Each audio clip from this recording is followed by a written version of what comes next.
Mm-mm.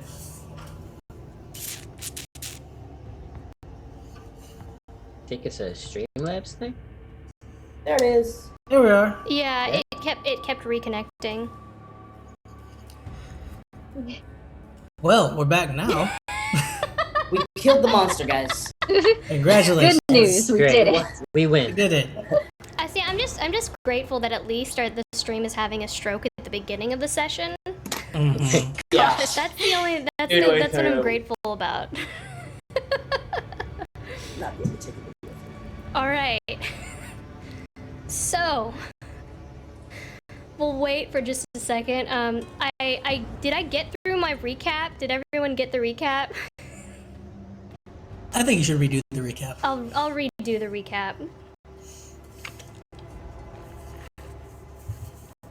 I'm so sorry, guys. Now my connection says excellent. So. Oh, it's never said excellent before. That's a step up. Now I'm suspicious now. I don't trust like that. Are we back now? It says we are, but I want to. I see it on ours. We are. Let's give it another shot. Okay. Okay. I will redo my recap again real quick. So last session, Ermir and Samson embarked out to the Stone Ox to scam the locals of their money. And they disguised themselves and actually made a good bit of gold from it. Finlay returned to his room and was called upon by his mother. The two had a very heated conversation. Ludin was visited by an old friend, questions were asked, and a deal was made to where Ludin can no longer lie. The group then woke up late the next day from their hangovers and began to talk through a plan for how to approach Lord Caravis in regards to Cassius. The group decided to write up a contract and have Lord Caravis sign it, promising that if they should find Cassius, he'd be delivered to the group's custody. They made their way to Caravis's estate and played a short little game upon arrival. A set of pipes were placed before each of them, or each of you all, each with a different runic symbol, and each with its own meaning. We learned a little more about some, and not so much about others. The group refused Lord Caravis's reward of 5,000 gold pieces and requested him sign their contract. In complete disbelief of their unbelievable request and questioning their mental faculties, Lord Caravis signed, entertaining this silly notion. The group then made their way to the vaults of Slumbering. The large doors just now closing behind them, you all see a large group of 15 to 20 dwarves stationed in this grand foyer you've all just entered. The chandeliers are lit with this bright, warming glow. The space looks warm, inviting, and friendly. But something about this place makes your hair stand up on end, and there is great discomfort. I'm hoping the stream is still intact since I finished my intro.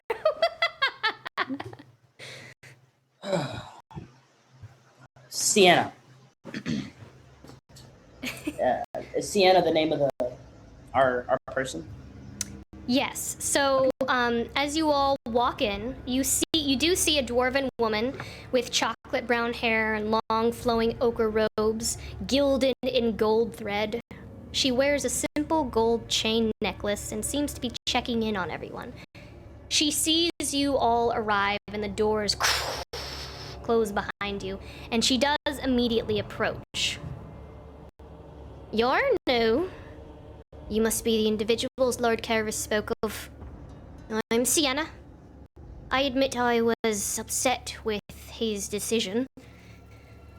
I still feel like we can handle the situation. And then she kind of sighs. Heck, we probably do need the help. Been trying to figure out what's been going on, and it seems like every time we take a step forward, we end up taking 2 steps back. Well, welcome to the safe haven. We've made this our base operations. What can you tell us about the creature? There's much to talk of. She kind of waves you over to one of the larger tents in the foyer, and she's like, "Just follow me, and we'll get you all set up."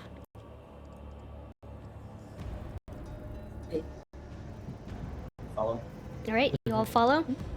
You follow her, to this very, very large tent, and you see inside weapon racks with a few shelves of bottles. There's a weight stone and a small makeshift forge, and she says, Lord Caravis has instructed me to provide you with any weaponry you may require. I've also been provided with 6 greater healing potions, 1 for each ear.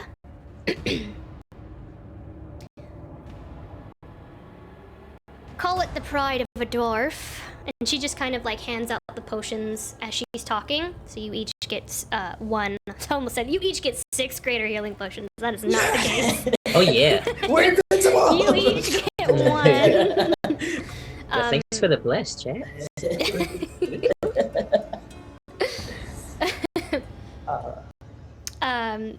So, she says, call it the pride of a dwarf. I am curious what makes you all so qualified.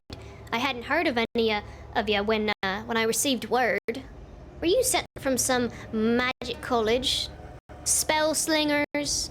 Monster hunters? And she kind of like looks you all over. And if you are spellcasters, you aren't reckless, I hope.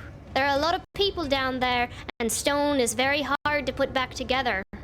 And she just eyes you all.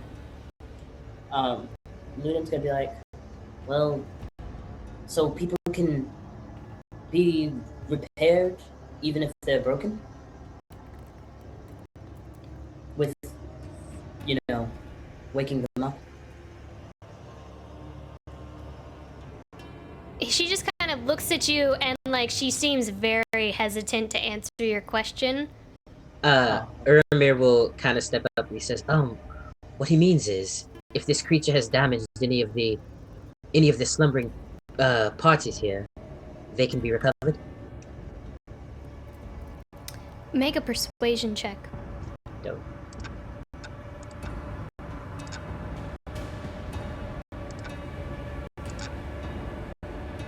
Ooh. Alright, natural 1, alright. You know what? Let's get it out of the way. Whatever. I mean, I imagine Sienna's probably talking about all this fine dwarven architecture that we don't want to break down, don't you think? Daniel, let the natural 1 run its course real quick before you step in and try to save the day. Oh no. Let it run its course. She looks at you and she looks very uncomfortable. She's like, she goes, never mind how it works. You don't break a single piece of stone down there. You hear me? Not Yes, ma'am. a single toenail, not a single pebble of.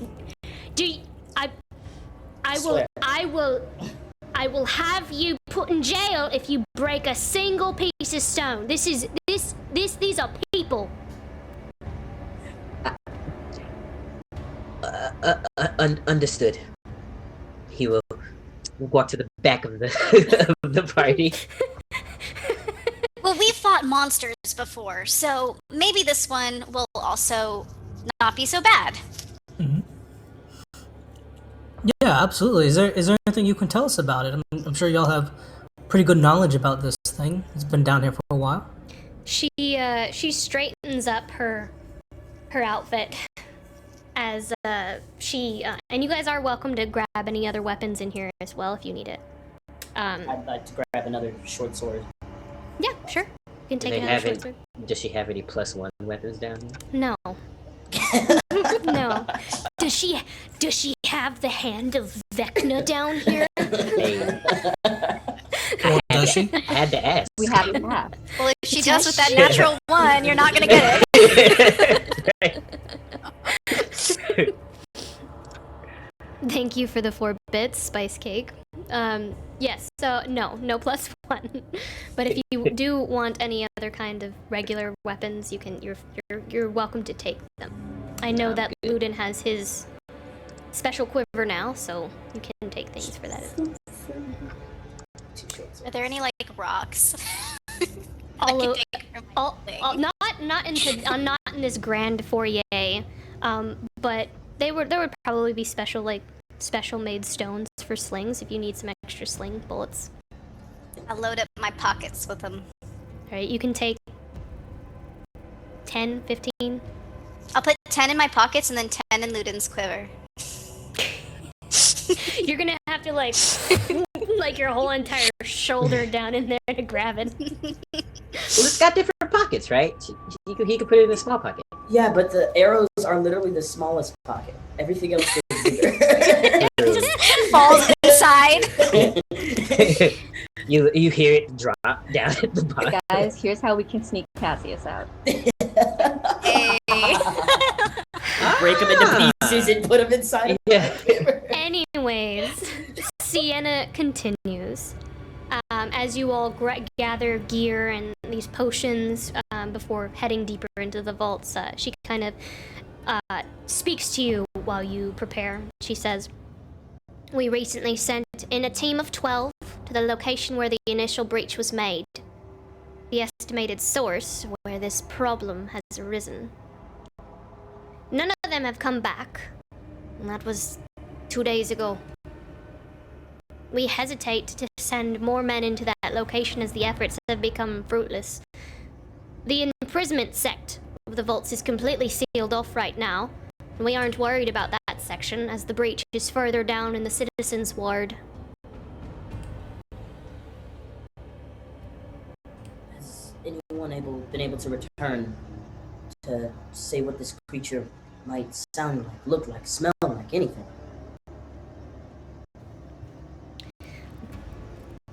Those who do return, who have returned, they don't remember much of anything. They forget names of people that they know. And say strange things.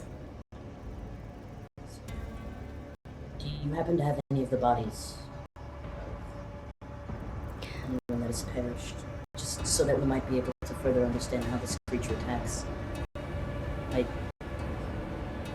I am dearly sorry for your departure. Anything that would help? We don't have any fresh bodies as of right now. The bodies that we do gather are taken and prepared for burial. But I can tell you, the bodies have no marks, no struggle. Almost as if they fell asleep. Like a peaceful death.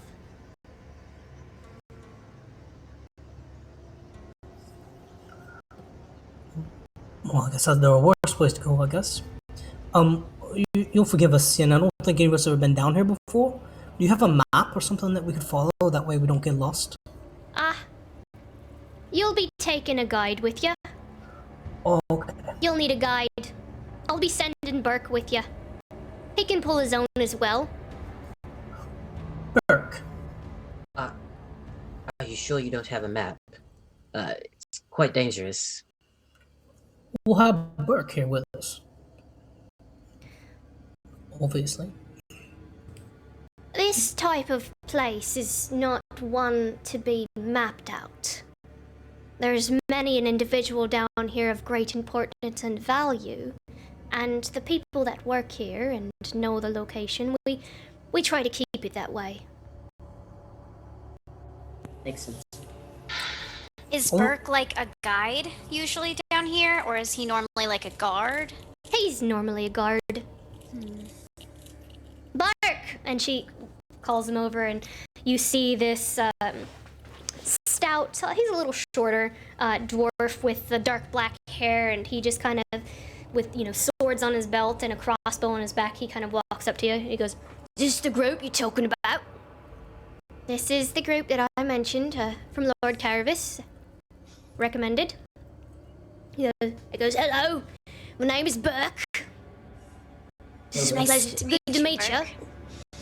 Honor, might, family, glory to the strong." Glory to the strong. Glory to the strong. Are you ready, Burke? Oh, am I ready? Are you ready, my friend? What's Burke packing? What kind of weapons he got with him? I say he's got like a short sword and a heavy crossbow. Ah, yeah, I like Burke. Okay. He knows how to fight. He got armor. Go ahead. He look like he can hold his own. He's a guard. Are you worried, Brandon? Ermir is Worried quite. about Brandon? Ermir He is said quite worried. somebody Yes. has to die. We are protecting Burke. We are protected. Yes. Thank you, Void Bound Erratic, for the bits. I have a quick question. For Burke or for Sienna? No, for you. Okay. Looking around at all the stuff they have, do they have anything that looks like, I don't know, like a hammer or maybe a chisel? Something that could mark the stone walls around? Yeah. Okay, I'll pick that up. You now have a small hammer and chisel in your inventory. I just put it in my cargo pocket. I don't know. Your Something. cargo pants that you're wearing? Yeah, Your yeah. cargo dad I have like one of those little just a belt strip, and a large one that just goes across. It's been there. It's fine. Samson's such a like hippie woodsman dude. He's got like the open shirt with the cargo pants. I bet he wears sandals. Like Probably. They're camo cargo pants. of course, yeah. They're like fake 70s like army cargo pants. Do you know what was the guy's name? Let me write this down. Burke? The Burks. Okay, I have one more question, I guess.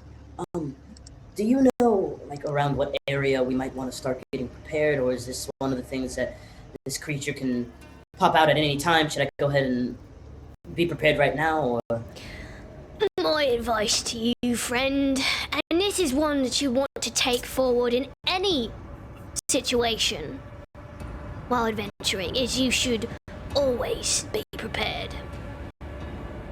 Thank you, bro. He's just gonna go ahead and pull out his longbow, and he's gonna have an arrow cocked as well, just in case. Isn't that rule number one? Rule number one is don't die. I'm gonna approach. As long as we've got a second here with Sienna while they're talking to Burke, I want to go talk to her again. And I'm just gonna approach her and say, quick question. I've always been a little curious about this place. How is it that you, like, what's the process of getting a waker and waking somebody up down here? Like, what can you tell me about the wakers and how all this works and how the people get turned to stone and all that? Oh, sure. Well, typically somebody would come in and request to be put in the Slumbering Vaults. You sign some contracts and some paperwork saying when you would like to be woken and who you would like to wake you. And then, if any of those individuals should pass, you can also put the latest to be woken. You don't want to be in here forever, of course. Okay. And of That's course, pretty there's cool. the fee, and then there's different kinds of locations within the vaults that you can be placed. The individuals who can't afford quite as much, they go into smaller sections and smaller scenes, but the more wealthy individuals get much more elaborate scenes built for them. Now, to be woken, of course, we have a set of individuals who work in the vaults that they usually have their own section, and they go down in and a set of specialized magical skills. Do they live down here? Oh no, they have a place where they stay, of course, Okay. when they are working. Oh, I imagine It's they kind of like an they stay. on-call room at a hospital. Oh, okay. So they go home. It's like I'm on call for 24 hours, and they go back like a firefighter. Like a firefighter? Like firefighters do. It's like I work I'm at the station for the next 48 hours. And Yes. Then they go home for 72, and then come back. Exactly. Okay. Well, that's very cool. Very, very cool. How much does it cost to wake somebody up? It depends on the individual. Now, if you're If you are to take yourself to the Hall of Heroes and hire someone from there, well, that ranges from 10,000 all the way up to 500,000. The Hall of Heroes is what you said? Yeah, the Hall of Heroes.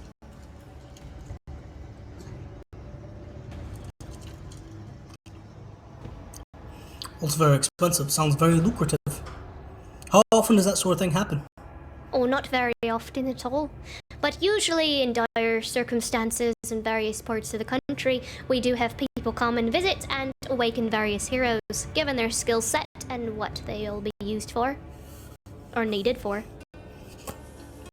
Well, let me ask you this: if we're over here, we clear out these vaults. How much is someone like myself gonna be worth in the Hall of Heroes? And I wink at her. Make a persuasion check. Okay. I just want to be nice. Okay.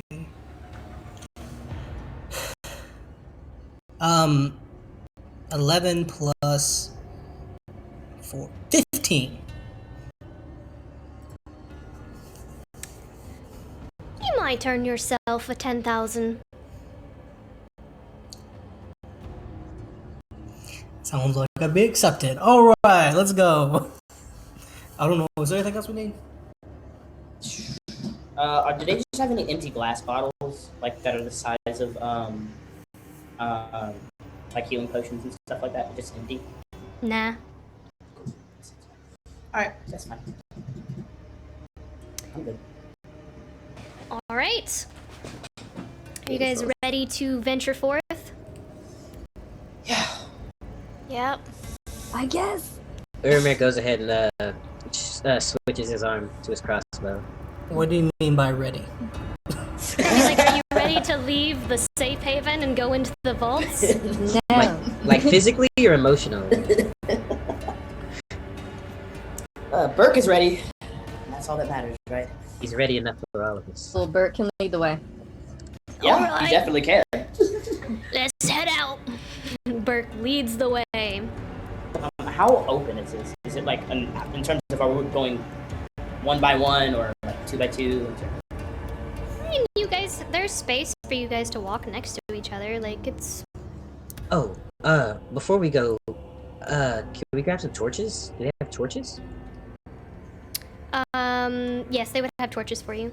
Okay. If you don't already have some. I'm guessing we each take one, right? I have 10. I've got quite a few. Who, I'll take one. You'll take one?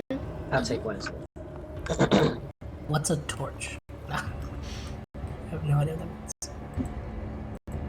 Yeah. I can't take one. 'Cause Brandon has... Ermir has 10, and... Finn, you have... none. Yeah. I'm glad somebody asked for you. Yeah, thanks.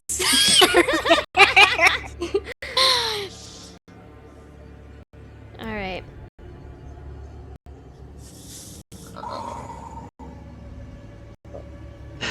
You now have, you should now have a torch. If you don't, I can give you some later. So. You guys begin your descent down into the vaults.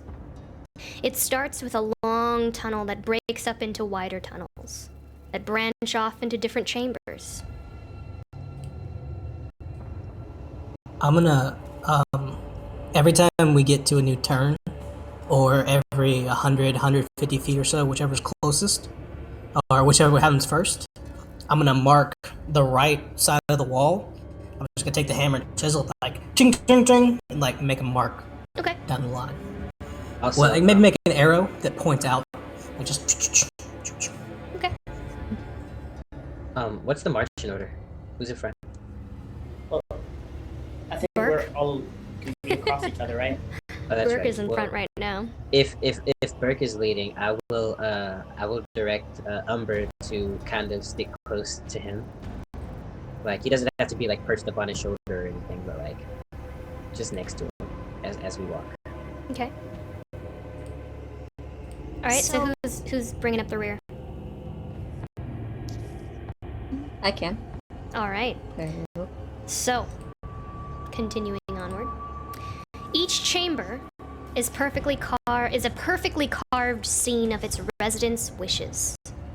The branching tunnels are short, and some are easier to see what lurks inside without traversing down its passageway. The lower you get, the more elaborate and spacious the scenes are, and the richer the patrons. You pass one scene reminiscent of a brothel.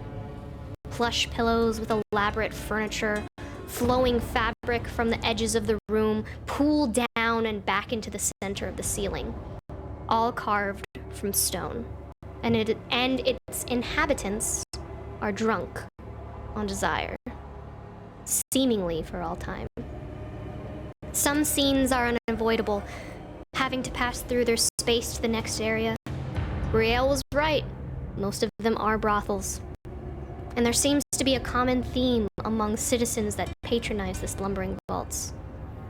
Rooms of individuals bathing in gold and coin. Beautiful, relishing in their power and greed. Others with multiple individuals and long, glorious feasting tables, chandeliers hanging from the ceiling, magnificent tapestries hanging along the walls, drinking, laughter, revelry, feeding themselves and one another in their fine clothes and lavished gluttony. More still, with others in their insatiable hunger for bloodlust and might.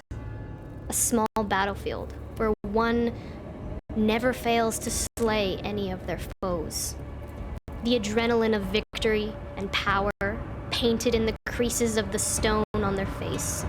Chaotic, animalistic, forever roaring out their victorious cry, and a severed head gripped by the hair on its head.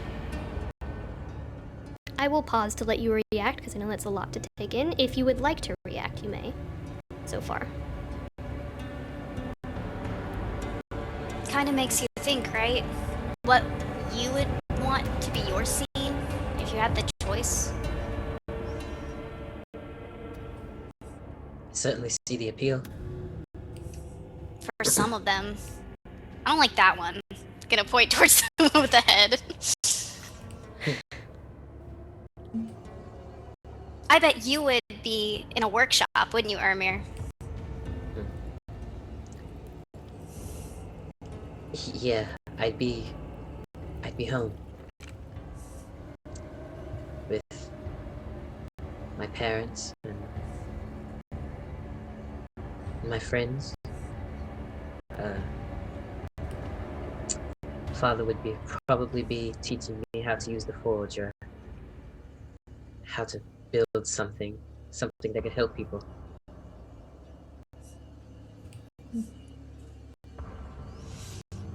I pray you'd want to be woken up at some point.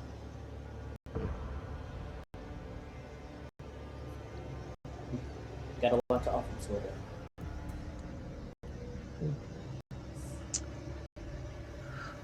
We What about you, continue- Finn? Oh, me? I don't know. Maybe like a forest.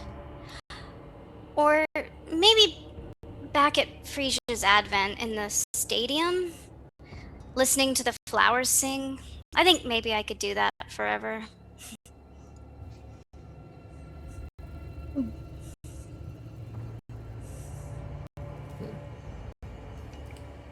I definitely do the brothel thing. I know that maybe that's a little cliche, but like everybody else would. But I feel like that's a good idea. You know, it always stays. It always, at least it's a little bit always something new every day, right? Is it? Well, New would it every be, day? would it? I don't know. It could be. Depends on how many statues you get made. I mean, if you wanted to, if you're gonna do a brothel, just why would you have to sleep for that? I mean, there are plenty of brothels. They're also very expensive. You get paid $10,000 every time you get made up. Gold pieces every time you get woke up. Just Right. such a waste, you know. Like a place like this, you wanna There's not a moment in time you wish you could get back. There's not a memory you wish you could just freeze and live in forever. Come on, Ermir. Let's not judge anyone's kinks. I mean, yeah, but you'd have to like add a statue every day, a new one, and then how would everyone fit on the bed if there's like 20 of them? I don't think it's all of them at the same time. I don't know. Look, when you live as long as I have, there's not very many places you want to revisit over and over again. But you wouldn't want one of like home, maybe? That moment under the Fade Tree, perhaps. Nah. And I don't have any faith that these sculptors can recreate that. It's not going to be the same, no matter what it is. So why would I do an injustice like that to the places that I actually do love? But there is proof that they can definitely recreate a brothel. See? Lots of experience. What about you, Ludin? I don't know. Remember I told you. Everything I know is mostly a lie anyway, so... Sure, I could probably find pleasure in that, but... Wouldn't be real. You gotta make it so depressing. Jeez, Ludin. You asked. It'd be as real as you remember it, right? Look, I'm sure Priori's got a good answer for us. What would you make? Nothing. I'm rock. Why I need nice room? Fair point. They can make a throne for you. Just leave me on floor.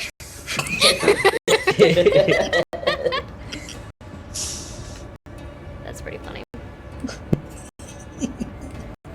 Burke, if they've got heroes down here, then why didn't they just wake one of them in order to fight this thing? Yeah, y'all have money, don't you? Well, yeah, if it's so urgent and it's costing the vaults money. The ritual to wake is a little bit more involved than just snap your fingers and you're done. It takes time, it takes people, and of course it takes money. We don't know what's down here, causing such a big fuss. We may risk losing someone, losing those that slumber, that we're trying to wake.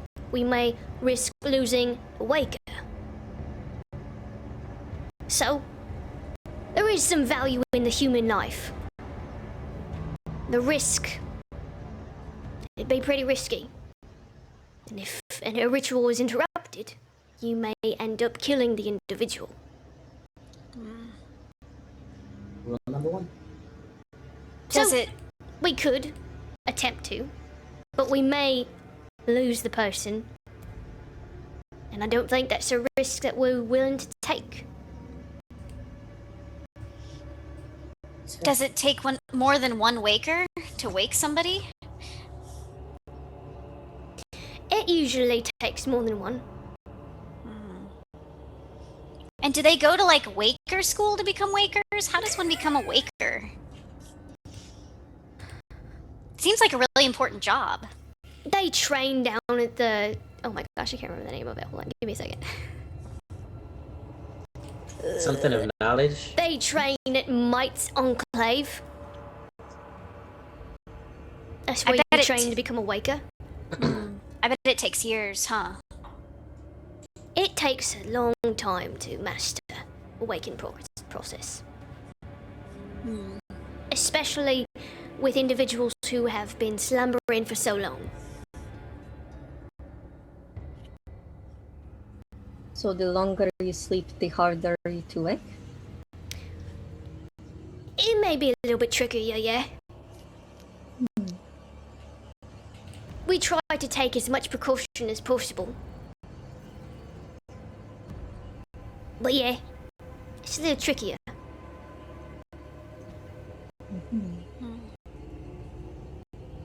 as we're walking through, I'm gonna try and look for scenes that maybe look like the one that we saw Cassius doing glass blowing in. Okay. Like, so, because my guess is that he's catching on somebody's, like, residual sculpting. And that's how he got to where he was. So I'm gonna look around for things that look like that. Or maybe just cottages in the field, or fields in general, or glass blowing, or anything like that. Okay. And obviously looking out for someone who looks like Cassius. Burke, you look for that, and you guys continue onward. Burke continues to lead you through the vaults. You move lower into the space, and you begin passing through a larger chamber. This scene that is carved here is that of a large house with Italianate architecture, almost like a Tuscan villa. It's quaint, but something feels unsettling here. There is a bridge leading up to the open archway door, and as you walk over the bridge, you see a stone boat carved from the stone and the rock of the floor carved to flow like a river. 2 stairways lead down to the stone water along each side of the house. You see a few blooming stone trees, like cherry blossoms. Luden, throughout walking through the vaults this far, No, wait. Never mind. You're good. Am I? You are good. Yeah. But you do have to pass through this home in order to continue.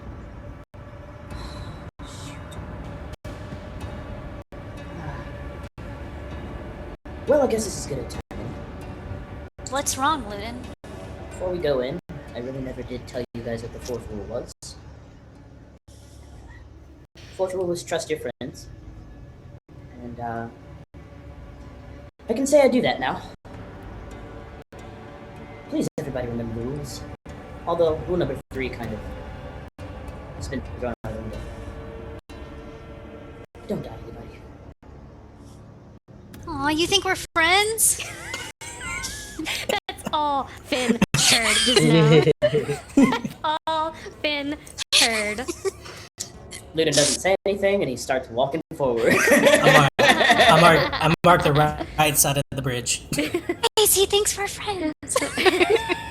I'm just watching him very closely and oddly right now. Something's wrong with Luden.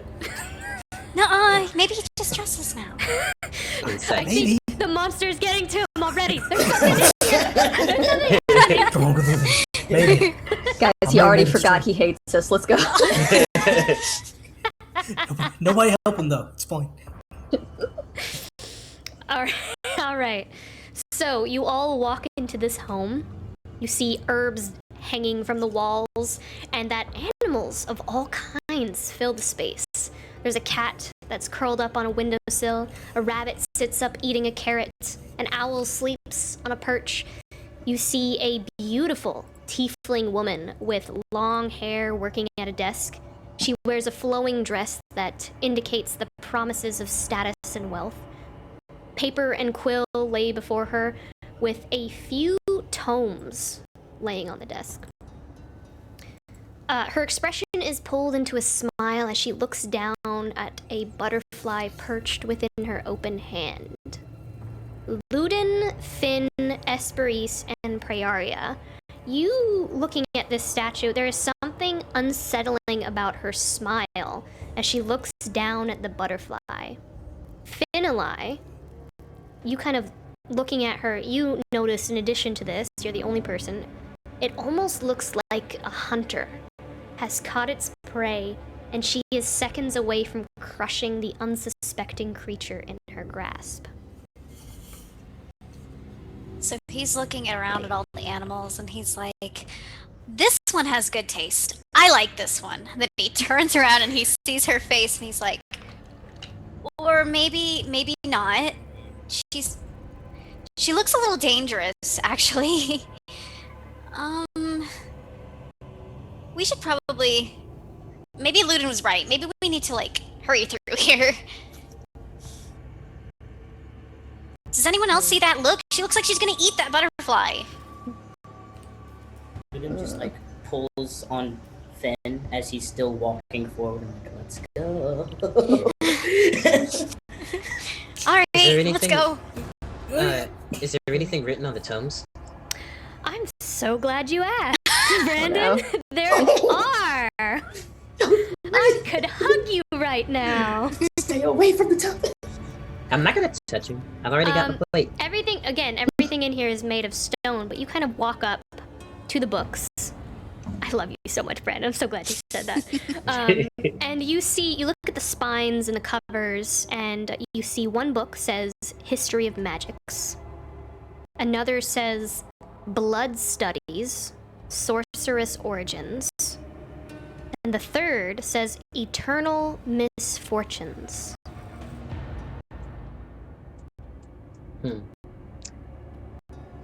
And there is a name written on the parchment on the desk as you walked up.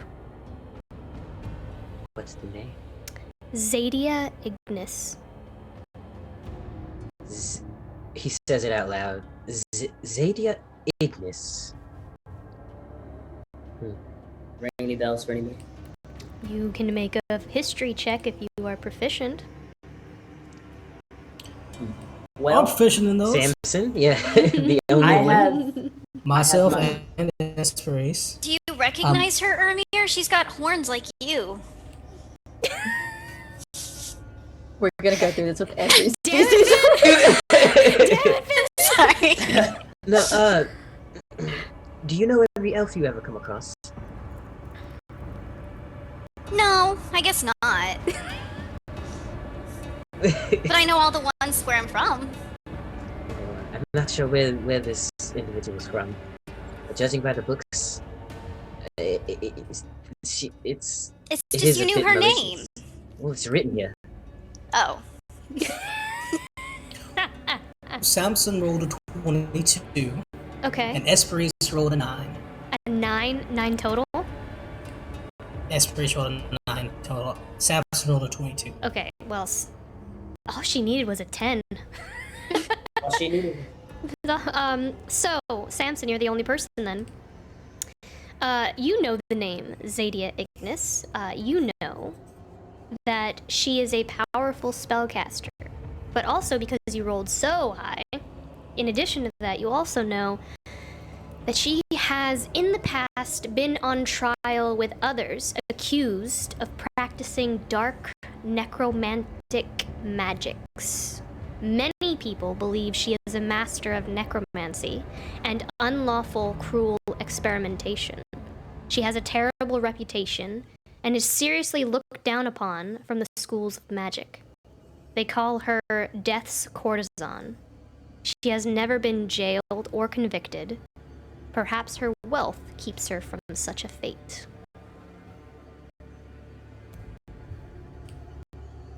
Gross. Break her. Gross. It's not a bad idea. Break her. I think I'll share that information with the squad. No wonder she looks like she's gonna eat that butterfly. Mm.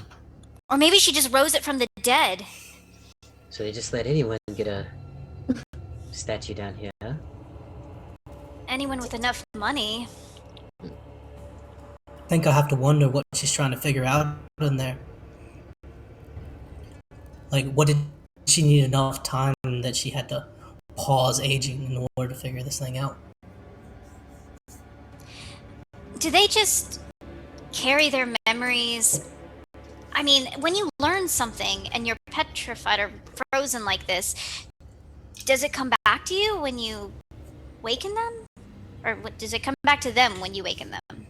Well, that's why we have more than one person do the awakening. You see, if you've been asleep for so long, you have one person that brings them back from stone to flesh, and then the other makes sure that their memories come back where they're supposed to be. and not all confuzzled and mixed up. So everything she's learning in her scene right now, she can remember when she comes back then. Yeah. Wow. So, if someone's asleep for, say, 100 years, would it take more than 2 wakers to make sure that those memories are all, put back together? It's typically. The longer you're asleep, the more wakers you need. Well, we usually only need 2. I don't think we ever need more than just 2. Interesting. It might take longer for the ritual, though. Ah, I see. Sorry. Well, you're good. I wanted to make sure I got that right for you. Please, I'm glad you did. I'm sorry for assuming you knew her, Ermir. You'd never know anyone so mean. No, I try to keep a better company than that. I have a follow-up question about the books. Yes. Might I gather from context clues or my 22 roll that maybe these books aren't exactly, kosher with the current, arcane teachings and things like that? Or maybe that many copies of these books have been destroyed that she's trying to read?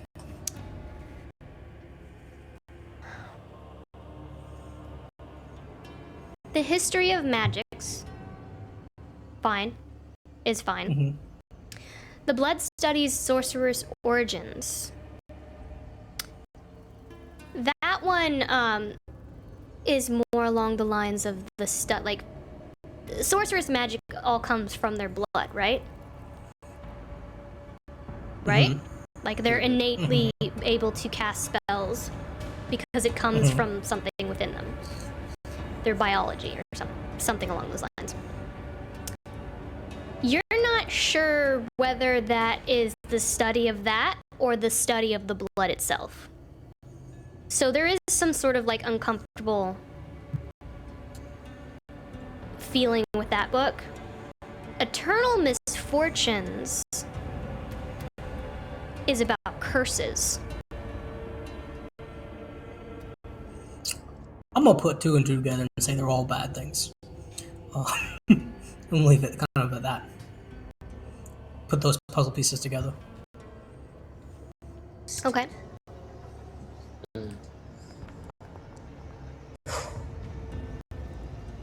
We should go.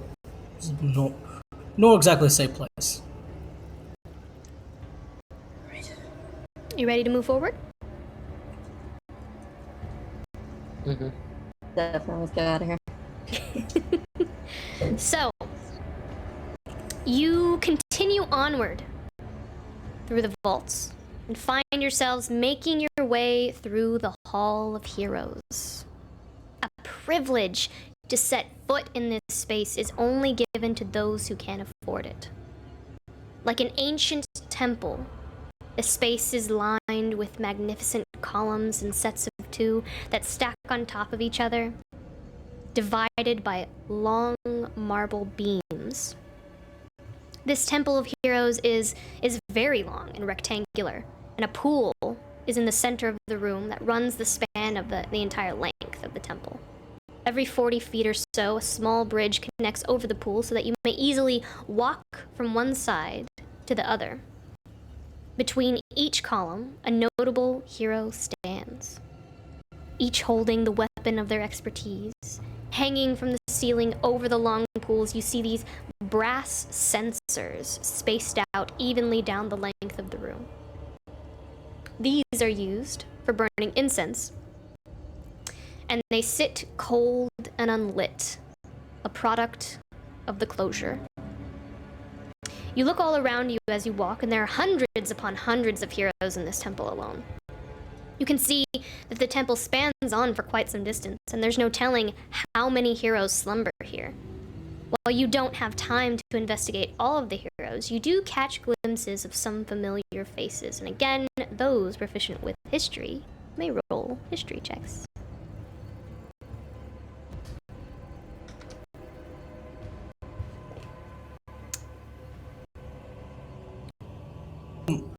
Samson rolled a 16. and Esprit rolled a 20. Okay. So you see a variety of famous individuals. One that was known to slay 2 beholders known as the Twins at the same time, and to which they named their dual axes the Twins after their victory. You see another known as Nature's Whisper, who is known to have the strongest connection with animals, has learned many a secret from their world, and some they have shared, others they've kept to themselves. Esperise notices one additional, another known as the Unrelenting. This one she almost missed. This individual has been reincarnated so many times that their true known likeness is a complete mystery. The likeness you see now is the last known likeness sighted of this individual, and is that of a Goliath.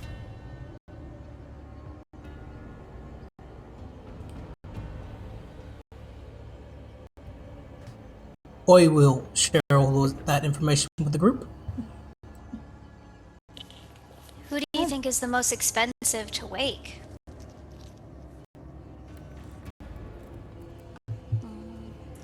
I'm sure they're all Burke, do pretty you know? expensive. Yeah, it's a good question.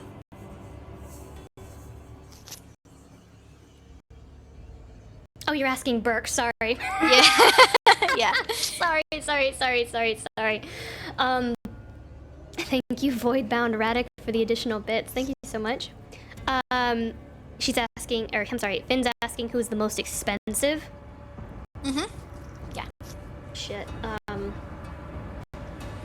The most valuable. God. Burke will kind of look to the ones that you've just kind of pointed out for a moment, and he'll look at the Unrelenting, and he'll say, now the Unrelenting is pretty awesome, but ain't no one I've seen or heard of been able to defeat 2 beholders at the same time. Now that is a feat of great proportions. The Twins, I could tell you right now, would go for 200,000 gold pieces. Wow. Each or like both? No, his name is the Twins. Oh, okay. There's one person called the Twins. Yes. It's Okay. because he named his axes, because he took out all of the stalks of the eyes on the beholders. He slayed 2 beholders. Oh, But wow. he is called Twins. What is the real name? Oh, I don't know. Okay. I don't really keep stock with the people here. I just look after them. Fair. Burke, do you know if we're getting any closer? I don't know if he's the smartest individual, as he slayed the Twins, and then he named himself the Twins, and then he also named his axes the Twins. Yeah, it gets a bit confusing. It does. I can see where you got confused there. I do. Oh, we're not too far. We're not too far. We're just through here, and we should be there in just momentarily.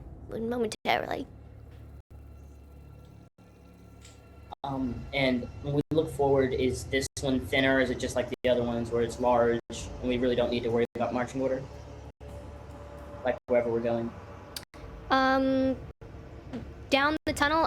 We are getting to the point. So Burke is ahead. Mm-hmm. With Umber, yes. Burke with Umber. Okay. Hey, Alright. before we go any further, should we? How long do those psychic potions we bought last? Like an hour or 8 hours? We'll say 8 hours. Okay. We should go ahead and drink those. Don't you think? Just there's in only case something happens. 3. Should we share it, I maybe? know. You can't share it. Half and half. So they last for 4 hours then, right? 4 hours each? Yeah. No, guys. It's not like if I drink half a health potion, I only rolled 2d, and it was a 2d6. You need all of it. Or 2d4. I feel like that's how it should work, though. Just, it's just simple. You can feel that way all you want. She's like, you can try it.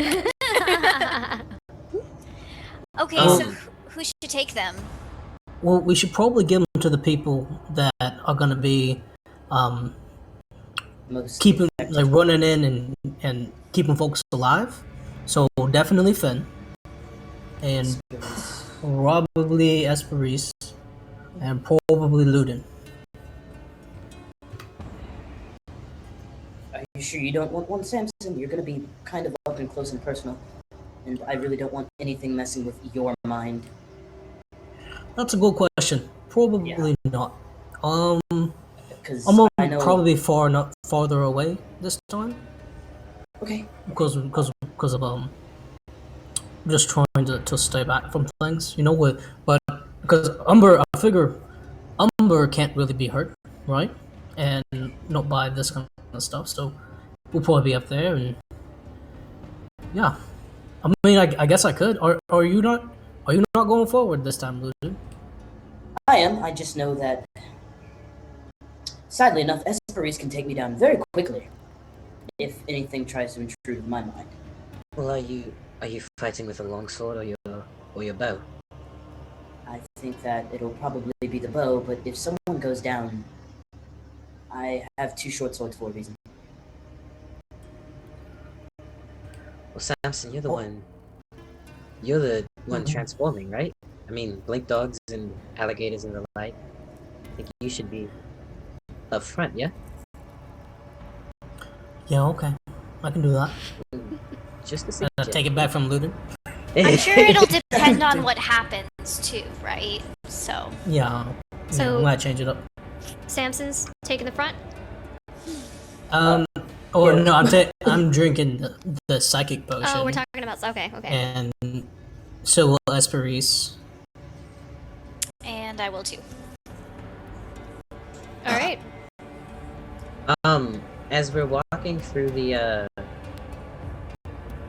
Hall of Heroes, Urpia would like to cast Detect Magic. Okay. You sense a poop ton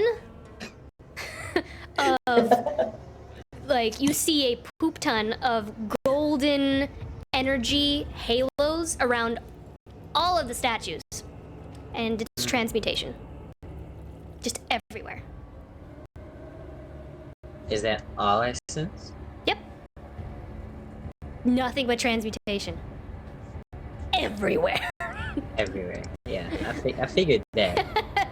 Hey, just keep it up while we walk. How long does it last? I think 10 it's minutes. 10 minutes or so. 10 minutes? Okay, yeah. And his Detect Magic, he's got this little it's like a chameleon. And it like crawls out onto his hand and just and its little eyes just kind of look around. I love that. And stuff. And as it detects the magic in the area, it kind of starts to change colors to like whatever, like the colors to like the corresponding schools of magic. So as long as it's I don't know what color transmutation would be. Let's say it's like purple. It was just so as long as it's purple, we know that there's only transmutation magic. It's gold. It's gold. Okay, gold then. Yeah, it's gold. Yeah. So yeah, he's got a little golden chameleon sitting in his hand, just beep beep beep beep. That's pretty awesome. Aww. All right, you guys continue moving onward In down. front. Who's in front? Burke. Burke is in front. Okay. Yes. And then who's behind Burke? I'm behind Burke. Okay. Mm-hmm. All right. You continue onward down the winding tunnels. You pass more scenes, continuing down, down, down. And as you make your way, even though you're in the back, you have, or you're not in the front, Ludin. You do have very high passive perception, and you do hear, ever so faintly, you hear footsteps moving slowly up ahead, and it sounds like more than one set. Hold. Bert, stop! I grab him by the shoulder. You guys hear that?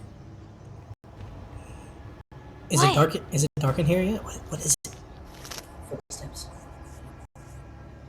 There are some torches lit along the wall, but you hear it like around the corner coming ahead, or coming.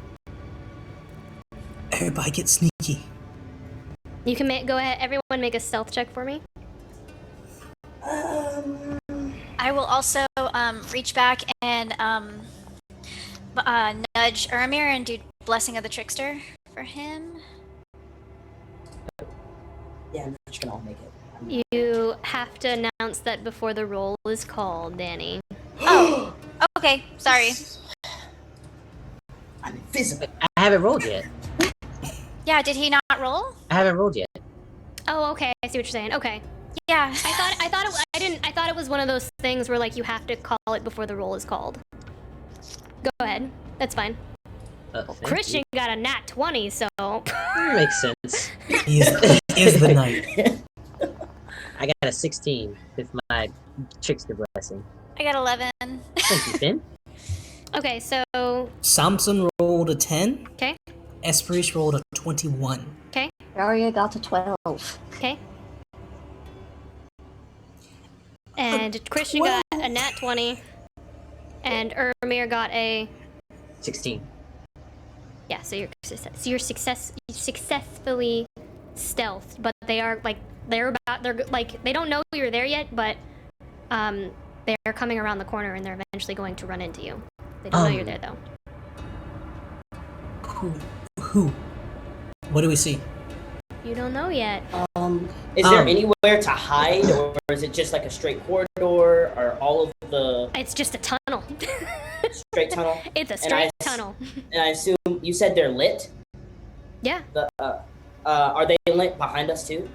Yeah. I'm gonna whisper to like Esperis and Samson. Can you guys like put those out with the rest of the vegetation? Yeah, we can. We Just both do lights. that. We both do that. Like everything that we're currently in, just Okay. Including our torches? no. Yeah. I said the ones behind Ones- us. You Well, put the That's the ones I that assume. Yeah. I assume all the ones that are lighting us up. So there's probably light behind us and light in front of us, so we can still see. But the light that's directly around us individually, I'll put that out. Okay. So there's Does that make probably sense? like 40 feet of darkness now in this one little area. Yeah, We'll we're in this darkness, and there's light Okay. back behind us and forward. So Arrow at the ready. I will how far away from the how far down the tunnel are they from us, would you say? they're about to come around the corner. I just gotta pull up the description. About to come around the Yeah. corner? So Okay. I'll prep an Eldritch Blast. they come around the corner. You hear, and you see, Luden, you see this group of 10 dwarven individuals. Their eyes are sunken in and tired. And one of them speaks up. The torches are out. We're good. You'll go. Samson, bring Wait. them back up. Who are you? And they they draw their weapons. No sudden movements. Bert, talk to him. Ermir and Samson. The voice sounds familiar. It sounds like Sienna. Bert, talk to him. It's okay, we're with Burke. See, We Look, can't say something. see ya. Sienna? Show you. You know me. Uh-oh. Barely, but yes, we just met. I will You sit down here. I will prestidigitate the torch back on. Back at the camp. I don't know who you are. I've never met you a day in my life. Wait. What is the last thing you remember? I don't remember hardly anything. All I know is I want out of this godforsaken spit of a hole. Do you know where you are? I have no clue where I am. I know my name is Sienna, and that is about it. I have no clue how to get out of here. Sienna, you are in the slumbering vaults beneath the ground. I don't know what that is. What about the rest of you? Can you remember anything? Her and her team of individuals, essentially, they explain like they've been down here. They know their names. They barely know much of anything else like Sienna. They don't know how long they've been down here. I'll look at Burke. I'm gonna put a knife to Burke's neck. What? Whoa, relax, Samson. No. He's been with us the whole time. Are you gonna try to put him in a hold or something, like with a Yeah, knife? So I am. Let's make why? We'll have him make a dex save, I guess. Because this guy gave us information from old Sienna, and now this is new Sienna. Samson, why are you attacking Burke? Because I look at Burke. Is Burke look surprised? Yes, he is very confused. No, We our have been guide. walking. I know, but we have been walking, and Burke took orders from whoever that Sienna was, and now this is Sienna here. One of these things is not real. if that was a false Sienna, then everyone in that camp is in danger. I don't think. And I look at Burke, who's right here. Look, didn't they say that people say weird things down here? Maybe Sienna's just saying weird things. Is it Vermeer's actually, detect is it magic actually still up? Sienna? Yeah, is it actually Sienna? Yeah, what's going on? It looks exactly like Sienna, Is there Is my detect magic still up? except dirty and like eyes sunken in and like freaked out. Yeah, that's a good question. Is detect magic still up? It is, and you're not getting a read. From anybody? Mm-mm. Not from Burke, not from Sienna, not from anything. Mm-mm. No Okay. no charms or anything on anybody. Mm-mm. Burke, how many? Cause we went. Okay, so from the Burke, you better start talking right now. hang on. From the from the Burke is initial like- camp. From the initial camp, there was like one way down and one way back, right? Sienna didn't follow us. They hadn't Into sent the anybody vaults? out in 2 days. Burke, how many people were initially sent down when Sienna sent out the team? How many? Hold on, I She wrote said that 12. down. She said 12. 12. She told us 12, How many people are up there? including Burke. Including Burke, 11. How many guards were up top? I think Is I it said. just Sienna I think and I said 15 to 20 people were up there. Okay, so the way I see it, guys, either something has taken over the camp and nothing is safe since we've been down here, or these guys are the enemy. If that was the case, why send us into the vaults at all? If Ermir, so that we can die, just like everybody else that's come down here. I'm gonna keep holding the dagger to Burke's throat as the one who's leading us down here. They could be victims of this thing too, you know? They could be. Which Which so means much that is Oh, happening. They're Burke is definitely like, victims. Whoa, So I don't whoa, think- whoa. Mate, just calm yourself down. I have no clue what is happening right now. So we should Inside go check. attacking them, Samson. Go ahead, What- make we- an insight no, check. we- yeah, Thank you. yeah. I would like to evaluate that too. But there's no look at him. He's leading us 25. down here, and there's obviously a whole bunch of other folks down here who are also in danger. And there's Sienna Burke here. has There's no Sienna clue up what's top. going on. none of them look like. no clue. If that is a false Sienna, I don't think Burke has anything to do with it. He was just Yeah, given orders let's- to guide us down here. Samson, Or else, Why? I think we can let him go. the real Burke would be down here with the real Sienna. Or the real Burke went up and is leading people as bait down here. Because he's also confused or broken. I would like to. He's very scared I let him go. I would but I like to don't- look like, at. I don't. I gotta keep him track, but I don't hold him back to his throat anymore. I would like to look at this group and see if I can judge, like, based on, like, their water skins, how much food they have, how long they look like they've been down here. Sure. That would be an investigation check, I believe. But how long have we been walking since the camp? It's a 13. A 13? Yeah. You guess probably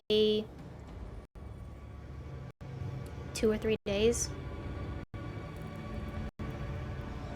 All of this information's matching up and not matching up at the same time. It's not matching up at all. Why would there be two Siennas? Unless this person actually looks like the Sienna from before, right? Mm-hmm. But she's not this Sienna is not getting picked up by detect magic, right? No. By Ermir's detect magic.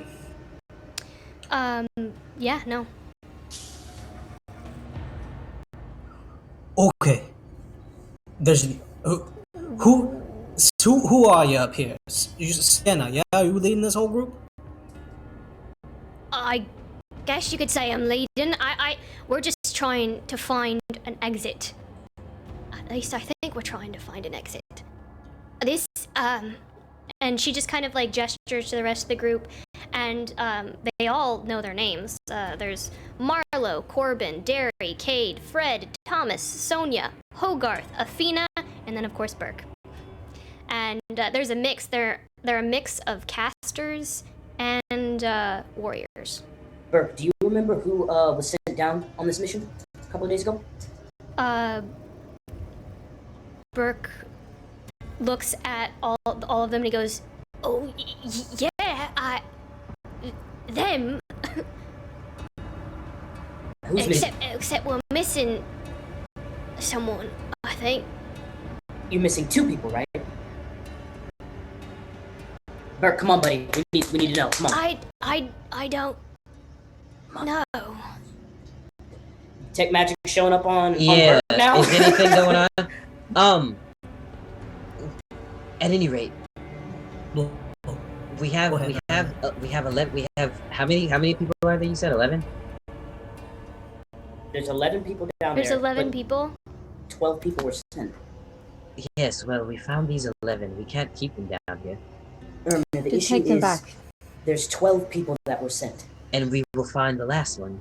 The last 2. One of these people is either an imposter or the people we're about to send them to are imposters. And I know that we can't figure that out right now. I get that, but I just... One of those people at the camp is an imposter. Let me make sure. Hold on. For sure.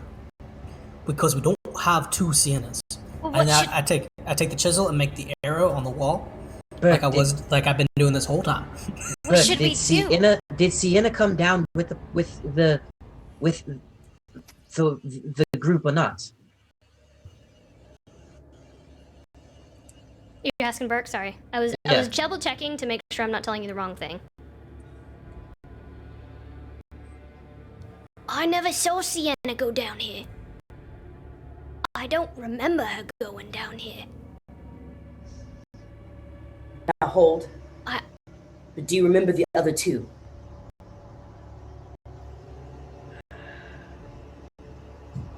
Yeah, your memory isn't... Burke, why don't you go over there and take a close look at those 10, and give us a sense of if you remember who they are.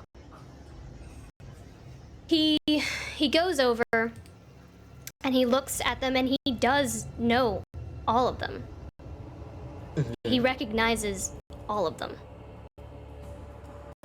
As he's doing that, I'm gonna turn back to the squad. Okay. And I'm gonna come back, look at the squad, and say, "Look, there's playing muscles with people's minds. We know that. There's 10 people here, Burke and the other Sienna.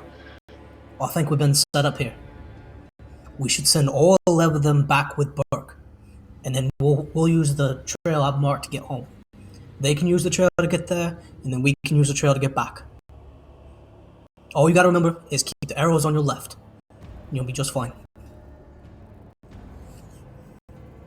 Agreed. But But if you think there's something back at the camp, aren't we just sending them back towards that whatever it is? Yes. Whatever it is not as dangerous as whatever's down here. We don't know what's up there or down here. We should. Whatever's down there is staying down there. But if we're sending them back to the camp, we shouldn't send them to their doom. We should probably go back with them, right? Agree. What if? We'll Are you guys being quiet about this? Yes. Yeah. Okay. I mean, whispering, I suppose. We're in a huddle. Erwin, the only issue with that is we don't. Burke is already showing signs of losing his memory. Regardless of if we can make it back, what happens if the first thing we forget is to follow these arrows? Anybody got ink? Anything to write with?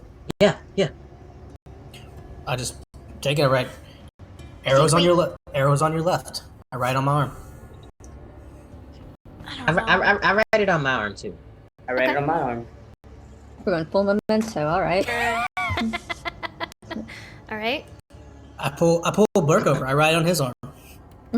Arrows on your left. Write it on everyone's arm. Everyone's arm. I don't know if they'll let. Will they? Well, so, are we going back with them or not? I don't think we should. So you think we should send them up there with a doppelganger Sienna? I think at that point there'll be 25 of them and one of the other thing. I think we'll have to trust that they can take it, can defend themselves. Because they sent us down here for a reason too. Faramir, there's another thing that we're also not realizing. Imagine if one of them is in this party already. What happens if they turn off all the lights, or slowly drain all of our memories, make us play tricks on each other to try and kill each other? We don't... The safest thing to do is to actually kill this thing. I mean, think about it. Like I said, Burke has already shown signs. Yep. Well, I agree. Let's send them back. That way there's not more things that can kill us. And they'll be safer once they're away from this thing. Maybe the memories will return. We can only hope so, yeah.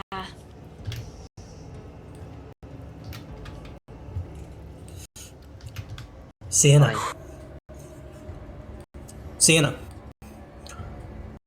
We were sent down here by Kevis, Lord Kevis. Buck here is going to take you and your friends home. And then I'll pull out her arm too. And write arrows on your left, on her left arm.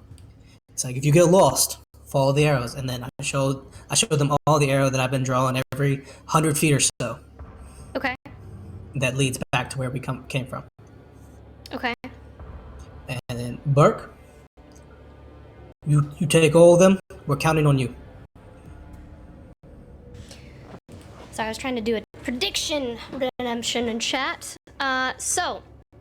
Could we... Uramir, could you identify Burke real quick? Identify Burke. Yeah, I think if you identify him, it'll tell you if there's any lingering effects or anything that's happening to him. Like if he's confused or broken or charmed or whatever. Shouldn't we identify one of them first, if it's further along? Oh, they're for sure. I think we know they're all messed up. But Yes, I think it's Burke that matters. Okay, that's right.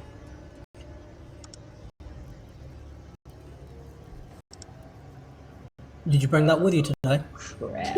You did it, I guess. I have detect magic. I don't have identify. I always Normally I have them both, but I don't know why I swapped them up. I have identified. I can't use it. What? You can't? No. No? Can't Wait. use it. Why not? And what It's happened to your expensive. exit, Prayar? So. It's expensive! What do you mean it's expensive? Hey, I got some gold right here. Well, I'm gonna need a pearl worth at least 100 GP and an owl feather. Take hers. We Yeah. bought a bunch. I dig around in my bag of buy a holding. bunch. I pull out a pearl. Alright, cool. Does he have one? No, he doesn't have a pearl. He never bought one. He hoards things. He might have hoarded one or two. Yeah, I No, definitely hoard things. That's not, guys. Okay. That's not my fault. You guys should investigate your spells and know if the cost is a cost. Just saying, yo. So, Jeweler as up you there. suggest Sienna go back with the others to the surface, she looks at you and she goes, "There's something in here, and you're looking to fight it. Perhaps there's strength in numbers. There's You no wanna fight? honor in running from a fight, and there are strength in numbers. No, absolutely We not. insist on helping end this madness once and for all." Sienna, whatever it is you fought is what put you in this state where you don't remember anything. You already lost to it once. Let us give it a try. Mayor, I feel like, how about we have one person in the back watching all of them? But at the end of the day, she's right. And I don't mean to be wishy-washy, but we have no idea what we could be fighting. And if Neither do purple- they. Mayor, They have more of an idea than we do. if a They don't even know where they are right now. We may not know where we are, but we are strong fighters.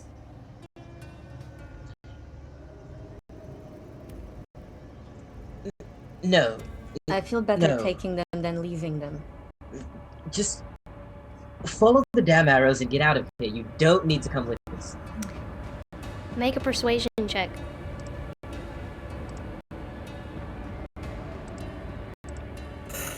disadvantage. You weren't 18. 18. So, if you so wish,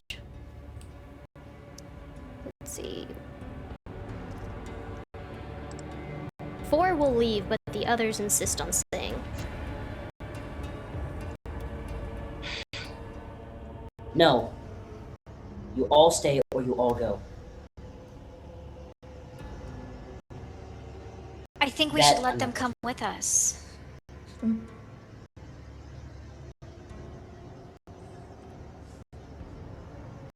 Look, We Ermi, waste time. it's their choice. I'm not do you- sure that they're capable of making that choice right now. I'm with Oh? Samson, 100%. We stay any longer, we won't. None of us will. We have to This go. is true. They already had a run-in with this thing. And survived. Okay. Regardless, priorities right, we have to go. So, We can't force anyone to not come with us or for them to leave. What we can do is walk. They must make their choice and we must make ours. Let's do it. so you guys can make the decision if you would like the 4 to leave. We'll let the 4 people leave, I will take and them we'll on send Burke board. with them too. All right. Burke is Which gone. which fine. 4 which 4 leave? That would be Burke, Sienna,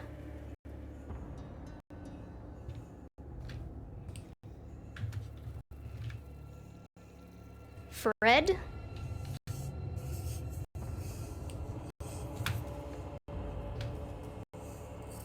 and Sonia. Sienna leaves? Sienna leaves. Before they leave, Ludin's gonna pull Burke aside and away from the party till he's gonna be like, "Look, Burke, I don't know what you're gonna remember by the time you get back, but you need to watch Sienna. Repeat after me. Watch Sienna." Oi. That'll do. Be safe. Glory to the strong. And to you as well. Glory to the strong. Arrows on your left. All right. I'm gonna start making the arrows every 50 feet now. It's a bad idea. So, This is a terrible idea. continuing onward. You continue making your way through the vaults. The weight of the mountain bears down like the gravity. Oh, I'm sorry. The weight of the mountain bears down on all of you. And the breached tunnel comes into view. You see it's littered with rock, and the opening is crude, and you can tell that this was done recently, this excavation. The air is heavy, and each breath you take weighs down on your lungs as if holding your breath underwater. Something was set free the day this tunnel made itself known. The fear of the unknown is unparalleled. It questions your choices and your readiness. That is the question, isn't it? The single question of, are you ready? I suggest you make your final preparations now if you have any. Ludin will go over to Fenelai, and he will say, do you have that jar that can make things? The jug? Yeah, that. Yeah, I do in my pack. Let me see. He'll dig through it, pull it out. Do you want like a drink or something? No. Can it make things flammable? Any type of flammable liquid. Can it make gas? No. Ugh. No, but it can make... Mayonnaise. It can make acid. Can make acid. Acid, but not gasoline. Can it make ale? It can make alcohol. It could make alcohol. Is alcohol? That's flammable. Okay. Does it specifically say it can make liquor, or is it ale? It says wine and oil and Makes oil. beer. It makes oil. Make oil. Yes. Don't we technically have two of those? Didn't I replicate one? We never sold it. That's We true. never sold it. Yeah, All the shops were Alright. closed. We left at like 3 a.m. that's true. Okay, so here's my plan or idea. I know some of our party can't see very well, and even if those that can see can't see very far. Fire emits light. I have bow and arrows with fire arrows. Ermir, you have something that can fly around. Maybe douse this thing, douse around this thing, but we want this thing lit up. Or I can only assume. Agreed.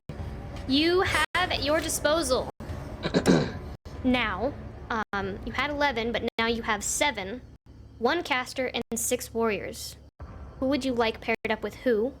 You may give them simple commands during your turn, but I will be in control of what they do specifically. 1 caster, 6 warriors. What kind of caster? Like a wizard. Are the warriors all just fighters? The warriors all have that same, like, sword crossbow combo. And there's 6 of them. Mm-hmm. Three with swords and 3 with crossbows. Or actually, we could do 4 with swords, 3 with crossbows, and the caster, like a front line and a back line kind of deal. That's 7 people that you just listed. So it'd have to be 3 and 3 or 4 and 2.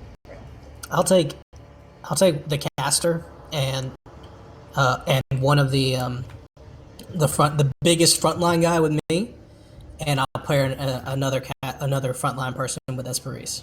Okay. So you take Marlowe, and I need you to write these names down, because this is the only way I'm able to keep track of them. You take Marlowe, and you take Corbin, Samson. Samson, are you sure you don't want to give the caster to one of our clerics for additional protection in the back or something like That's that? what I'm thinking. Oh yeah, I mean they're gonna stay right back there. I'm just gonna tell them what to do. Oh, I see what you're saying. Yeah. Yeah. Okay. I got Marlowe and who? Carlos? Corbin. Corbin? Marlowe All right. Corbin. Well, he doesn't remember, so it's fine. Yeah, he has no idea. They don't know who they are. I'll So call them you- whatever I want. You took what? Thing three of 1 them? and thing 2. What's up? I'll take 2 warriors, I guess. Or how many are left? I also have the caster. Yeah, you have the There cast. are five frontliners, left. right? 5 left. Who's the? Yeah, no. Well, I need the caster too. You have Marlowe and Corbin. Marlowe is And the caster. Then I get one more regular person. Okay, Derry. Dairy. Yeah, because you wanted a frontliner. Esperise has a frontliner, and you got the caster, right? Yep.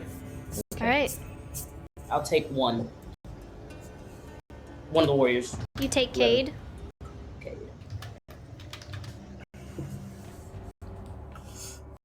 All right, and then the rest of you.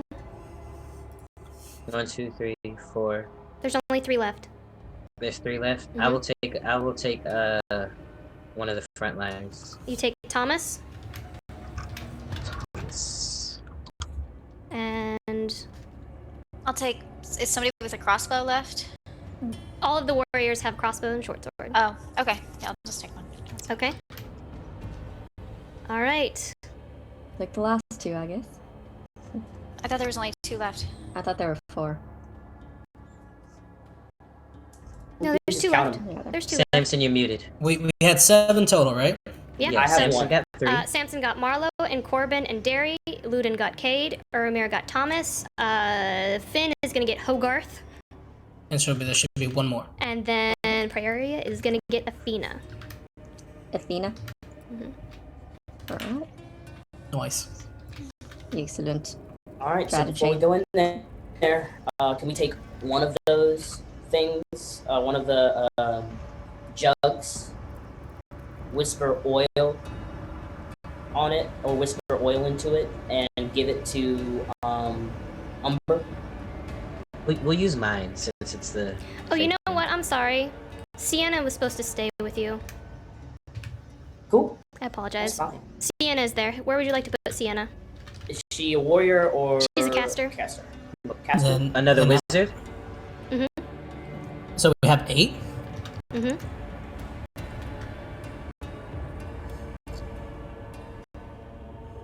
I think Luna should take her. Okay. All right, Ludin. Wonderful. So, I'm gonna light some torches and give them to my non-caster people. And I'm gonna tell them, if you don't hear from me, go wherever it's dark and fight anything that comes near you. they nod at you. Spread out, make the light go everywhere. The All right. same. Says the same. So, you guys are How- ready? But how big is this hole that we're about to walk into? It's like, Big enough to die in? well, it's a tunnel. How big is the opening? It's Is like it as big as a purple worm? a baby purple worm. A baby purple worm? Yeah. Oh, no. So like maybe 10 feet across diameter. 10 feet. Alright. Honestly, it's not terrible. I'll So, be in the middle. Okay. If are y'all ready? Yeah. Down the Let's hall? do it. You ready Let's to do go in it. the hall? No! We go in the hole. no, We go in the hall. Urmir is so not ready for this. He is So- You continue on down into the tunnels and down into the darkness. I believe only Ludin has dark vision, and the rest of you are completely blinded as you plunge into this darkness. Well, I pretty have sure the dark- I have tieflings have dark dark vision. vision. I think Ludin's the only one who doesn't have dark vision. I do have also dark vision. don't have dark vision. I do have dark vision. So Finn's I'm a the only. variant. So So Finn's I'm the only one. without it. Yeah, everyone else has it. Who's in front of me? I'm holding onto their hood. Let me. We have our torches out. We have Did you not torches drink out no right now. tea? Yeah, Yeah. that's a good question. I guess we did have time. Do the tieflings? left. I looked on your character sheet and it didn't say dark vision, but if you guys have dark vision, Standard Yeah, with we every do. tiefling. if you got dark vision, you got dark vision. Let me unblind you then. Let me unblind the tieflings. Why? Thank you. You should now be able to see the light. And Esperise has dark vision too. What about me. I drank some tea, right? I should be able to see things. Is this all we get with dark vision? Did you drink it before you came down here and call it out to me? Yes. You just Hey, don't we can remember make it real because you quick. fucked the monster. No, we can make it real quick. I mean, tea is... We have an alchemy joke. It's water and infused water. Like, you have both of those things, don't you? It's a, what was it? Fancy water? Basically. Alright, let's see Spicy water. who Spicy we got water. here. We got Spicy water. Hogarth. Oh my god, there's so many bodies we're about to throw. There's Hogarth. It's like, it looks like it would have hit me, There's but Sienna. Cade comes out of nowhere. He dives in the way. Using his reaction to save me. Everybody calm down. No. So Fred, Sonia, and Burke are the ones that aren't here. So let me delete them. Fred, Sonia, and Burke. All right. And I would have whispered, "Watch Sonia" to Burke instead. Look at that. They're all already bloodied. This is just great. Oh man. I don't know what you're So- looking at. I can't see anything. Okay, see shit. Wait, you really wait. What? Wait, don't we have torches up? We have Oh. torches. Yeah. So who's everyone's using their torch? Mhm. All right. Luna Yeah. doesn't have his Wasn't it? torch. Nah, he didn't have his torch up. He's arrows ready. All right. Now that you have a torch, Finalai, you're not blind anymore. Oh, look at all the fun. All right. Yay! Yay. Everyone light their torches. How you do that? Yeah. I'm doing it for you. Okay. Prayaria, guess what? You're not blind either anymore. Yay! Excellent. I love not being blind. Wait, Prayaria doesn't have dark vision? She does not. Yeah, there's 2 people in our party that don't have it. Mhm. Oh. So, Yeah. Do we need to Light- put Umber on the map too? yeah, you can. Yeah, You should flying around be with able to that drag jug. them on there if you want. Yeah, there he is. So, please keep in mind that your ability to cast this is my like remain seated, please. Oh my god. Please keep in mind your ability to cast spells and use weaponry may interfere with holding a torch unless you have special feat, and more likely cannot do both at the same time. Striking flame to the torches in hand, it ignites, and the flames dance and embrace their kindling greedily. You continue onward. And the tunnel branches out, and then more tunnels branch out from that. You can see where the tunnels move around and seem to form back into the same chamber. You continue onward until the tunnels open up into a larger chamber. It is circular and 50 feet in diameter, and I'm gonna go ahead and move everyone up there right now. We're about to fly across the map. Shoom! Lauren, I hope this doesn't make it like really difficult, but could you give my torch to Cade? I No, don't think. No, okay, that's good. there's too much happening. Yeah, I figured. There's That's okay. too much. Oh no. Okay. Alright, this is That's fine. good, that's good. Alright folks, be on your A game. I'll be on A Chat game. already saw the monster, so Did they? Oh my gosh. I wasn't anticipating that. Esperise was towards the The back. poll's over. Esperise was towards the back, and Samson was towards the front. All right, Oh, I'm wait, going Did to they see? Well, go ahead and move yourselves within this chamber. Okay. who do I have? Where's Thomas? Come here, boy. Alright, Cade, where you at, bro? There you are. I'm gonna stand in the middle like an idiot. Can I move these things around? Nope. I'm gonna Take stand on- over here. Okay, at the left, with my girl Athena.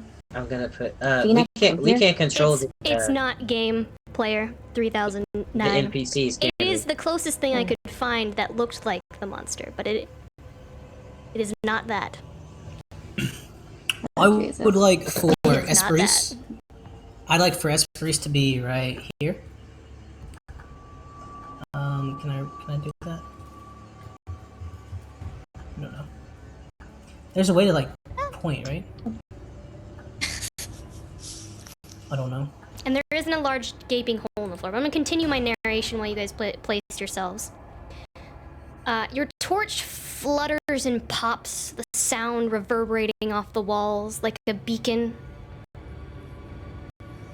You twist your torches around in front of you, like squinting your eyes in hopes to see better in the darkness. The light's halo has its limits, and the darkness relishes in that weakness. Moving forward into the chamber would illuminate it further, and you guys do. You're already there. Moving forward, your torch illuminates a figure you all had expected to find, leaning up against the far wall, sitting. Yet, before you can approach any further to inspect what you seek, Ermir, roll a wisdom save. With pleasure. As it's Cassius. We found him. Hey, Lauren. Mm-hmm. Can you move Esperis to this location where I just put Samson? Yep. And then I also want Yes. I also want Daria over there with her. That's what I told him to do. Okay. No fear out of Uramir today. Yes. Don't drop Natural that weapon. 20. That's not what that was for. Oh. Well, still good. I've never been more the excited betrayal and starts scared early. at the same time. That's not what that was for. That's so adorable. That's not what that was for, Ermir. And your Roll another passive one. perception isn't high enough to notice what just happened. Can I just get a perception check? Awesome. Nope, not right now. Oh my god. Luden, what is it? Your passive perception is great. Let me move everyone's Yeah,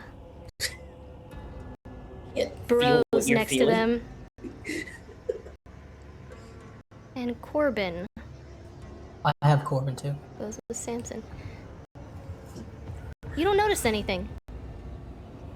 Okay. Nothing happens. I'm too focused on the impending fight and keeping as many people as I can alive. That sounds about right. Actually, with a nat 20, that wasn't nat 20. I will say, like, you get a little lightheaded for a second. No. So you do notice that something's off. You do get a little lightheaded for a second, but you resist whatever just happened. Does anyone else feel that? Samson, make a wisdom save. Feel what? Yeah, Phil, what? I just... Jeez. Is a natural 1 save? Oh no. Should I use it? Nah. Plus 4, so it's 5 total. Samson. Corbin moves closer to you, Oh, does he? and he begins to smile, tilting his head. A dark blood-red crimson fills the whites of his eyes, around the iris and the pupil. Oh, I hate everything. There is a ripple across the skin, and they inhale deeply as if smelling the sweetest scent. There is a hunger about it. What a clever mind. Full and delicious. Share with us.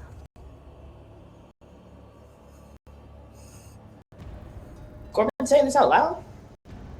Or is it just Samson that's hearing this?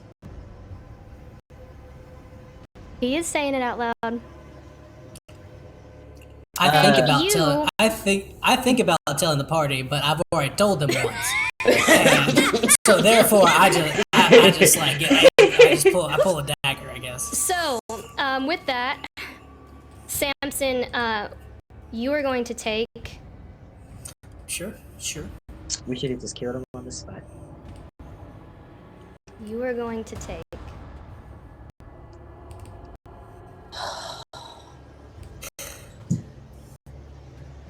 Well, it's good we sent 4 back. I told you. Sorry, Well- wrong one. But then they would have just devoured everyone at the camp. Oh, so. eat memories attack. All right, You take that sounds good. 48 psychic damage. Great. Half to 24. That's right. And with that, I think everyone will roll some initiative. Oh, okay. Alright. Yay! And I think we'll go to break there as Corbin eats some of your memories, Samson.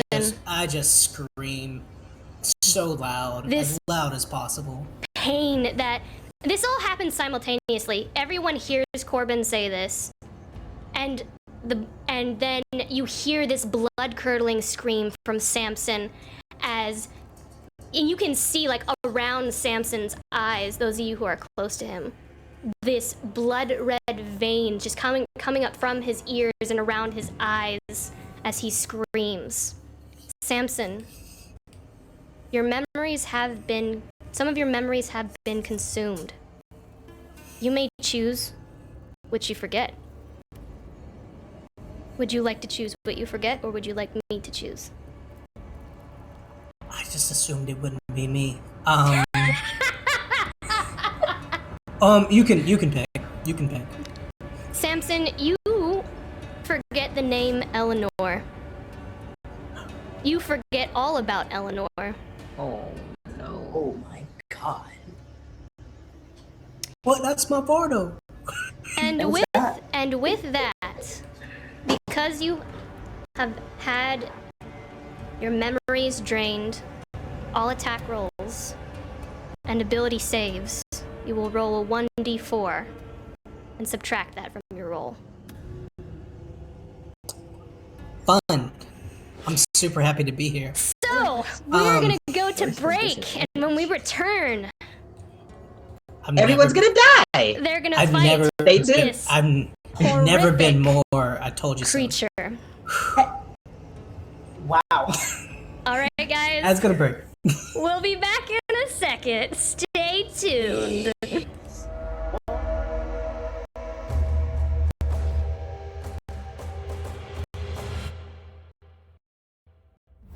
A 12 does break it.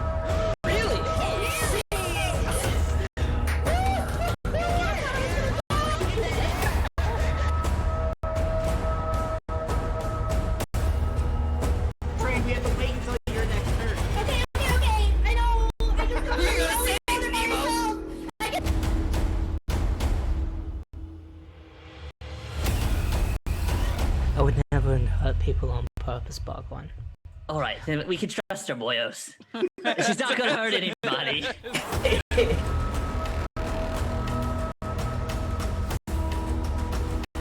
Oh, wait, does anyone have a lockpick? No! No, we don't need one!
We are back. Did you fail your wisdom save? I sure did. That's not a good start for you, Brandon. Look, that means it can only get better from here, right? So if as I have a lot to explain now. So as we begin this combat, Samson, you scream out in pain as Corbin turns to look at you, eyes turning blood red, reaching inside of your mind and tearing memories. That's the thing about memories. Or forgetting. Is you can't remember what you've lost. Memories are stored like books in a library. Sometimes we retrieve those books from time to time to reminisce, but there's no need to reminisce on what you've lost now, because your mind is elsewhere, at the task at hand. There's no need for panic. There's no need for concern. Everything is fine. Nothing has happened. Not that you can remember. And as you see this Ermir, this scream of pain from Samson, you have this flashback. The fight, the waterfall, the ice, coming so very close to death. And fear just wells up inside of you. And you are feared. You may repeat the save, my friend. On your turn. Or at the end of your turn. Sorry. Okay. So. Ludin. What are you gonna do? Right. Yeah, of course. I assume I don't know if the two next to me are whatever the. Yeah. Okay. Sure don't. Maybe they are. Maybe they aren't. Only one way to find out. And if I take the dodge action, how does that work? That's a good question, Daniel. You can use your action to dodge, and then creatures roll with disadvantage against you. You may also disengage so that you can run away without provoking attacks of opportunity.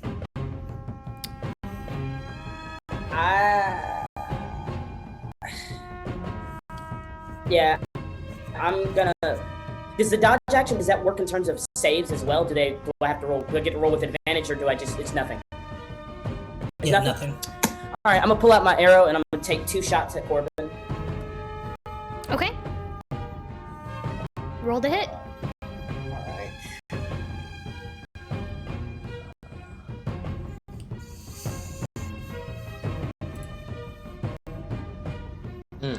11.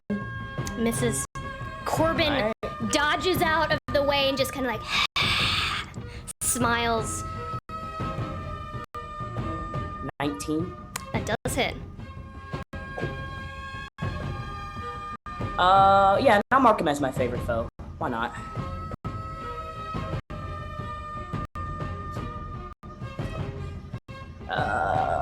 Then plus 4. Jeez! That's 5 damage. That is rough. That is rough. Wow. So you send these bolts of these arrows at Corbin. One hits, and it just, he doesn't even move. And he just looks down at it for a second and just smiles back up. And there's this kind of sopping, syrupy ooze just kind of comes out of the wound where the arrow is just sticking out of his shoulder blade. Okay. And that's what I'm gonna use for every. You know, I'm gonna go ahead and mark him with Hunter's Mark as well. Probably should have done that before, but it's fine. Okay. And that's the end of my turn. Sit and wait. Alright. Alright. At the end of your turn,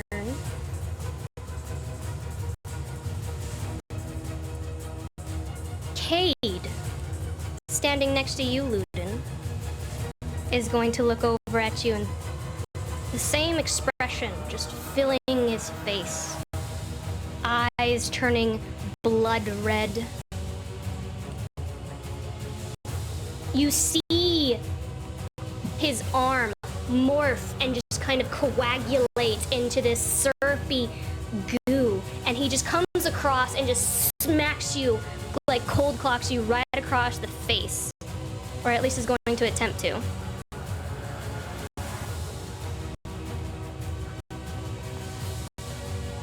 Does a 9 hit? Misses. Does not. Lucky for you, my friend. And that will end its turn. Or that will end the legendary action. Okay, cool. Cool. Esperise. Alright. Oh, okay, yes, I see what's happening now. This is no good. And so then Esperise is going to cast Hold Person on Derry. I need to make him to make a Wisdom saving throw. A Wisdom saving throw on Derry? Mm-hmm. For Hold Person. For Hold Person. Okay. Mm-hmm.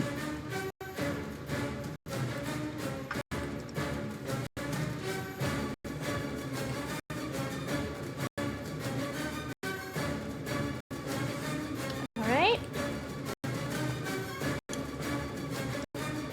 13? 13 will fail. Ooh. And the Derry becomes paralyzed all the way through his body. How tall is it in here? How tall is this building? It's this about roof? 15 feet. Okay, Esperise is going to fly up and hug she's gonna get hot and throw her wings out. And this is far too dangerous of a situation. So extend those out and fly up about 15 feet and move as far away from Derry as she can, hugging the ceiling over here. Okay. In this area, just like, oh my goodness, and then to be up there. And that'll end her turn. Alright. But she's holding concentration now. Legendary action number deuce.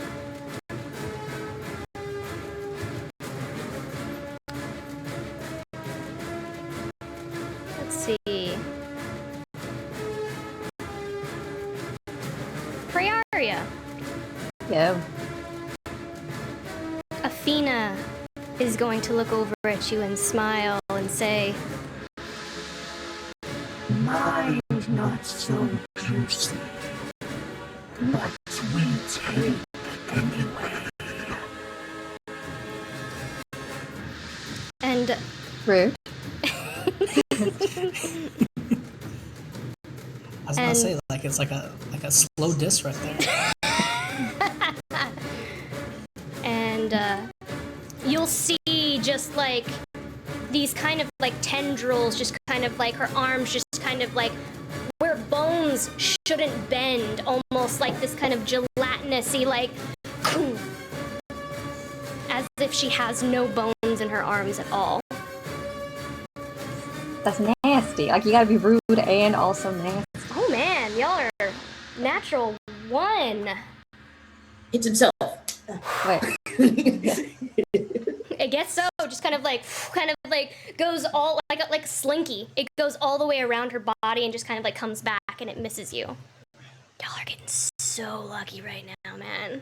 Priaria is so confused right now about what just happened. So lucky. Samson. Okay, so you said earlier that I didn't know anything was a problem, right? But I feel like, but Ludin just shot something, so I figure it's bad, right? Yeah. Okay. It was cool. just more along the flavor of like when you forget something, you don't remember that you forgot it. Okay. It was cool. more flavor. I thought you were telling me that I didn't know we were gonna fight. And I was like, this is not gonna be good. It's just flavor, honey.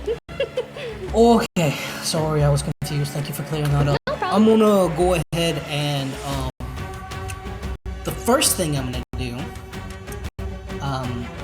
because I know that it's dark in here and it's not safe all the time and it's hard to see things, is I'm going to summon my spirit totem, and this time I'm going to summon it as a hawk. So instead of the normal bear form you all see that Samson normally does, this time there are four or five little green hawks that have this bright gold like under tuft to them, and they start flying around Samson, and a couple of them land on each of your shoulders that are in range, and they're going to help you out with the things you're doing. So while you're there, you get advantage on perception checks as long as you're inside the aura to see things and find things. And I can also use my reaction to give advantage to an attack roll, if I want to. So I'm going to go ahead, and then so I'm going to do that as my bonus action. Then I'm going to action turn into a blink dog, and then that will end my turn. All right.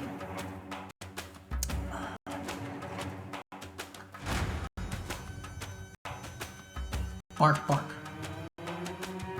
All right. So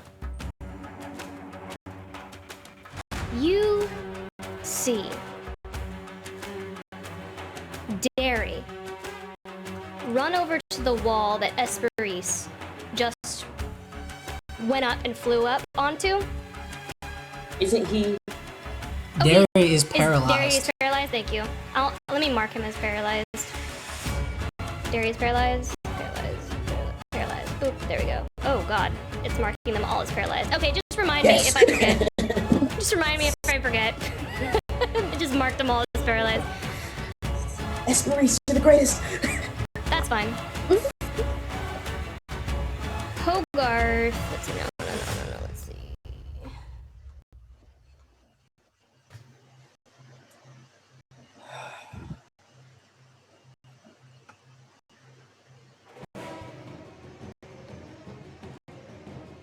Let's see. Yeah. Athena, without leaving your... is going to move. Athena is going to move over here. She's going to look back at Uramir.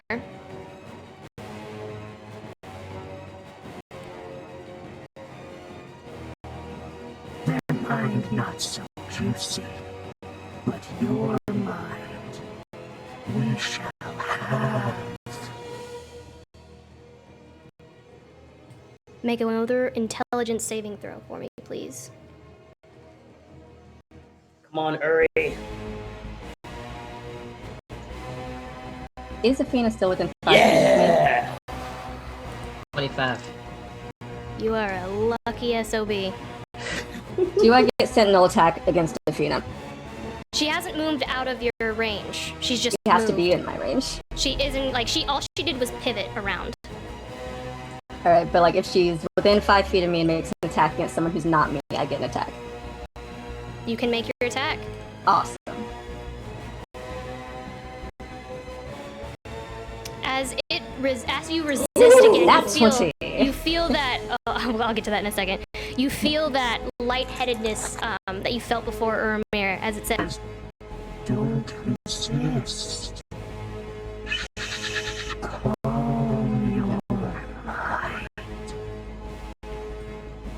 And you resist, however. With your nat 20, please roll that attack. Sneak attack and all your fancy schmancy stuff with that. Oh, he'll eat. All the stuff. It is advantage. That way. That's 5, and then. What is my sneak attack? I feel like I should have this memorized by now, and I do not.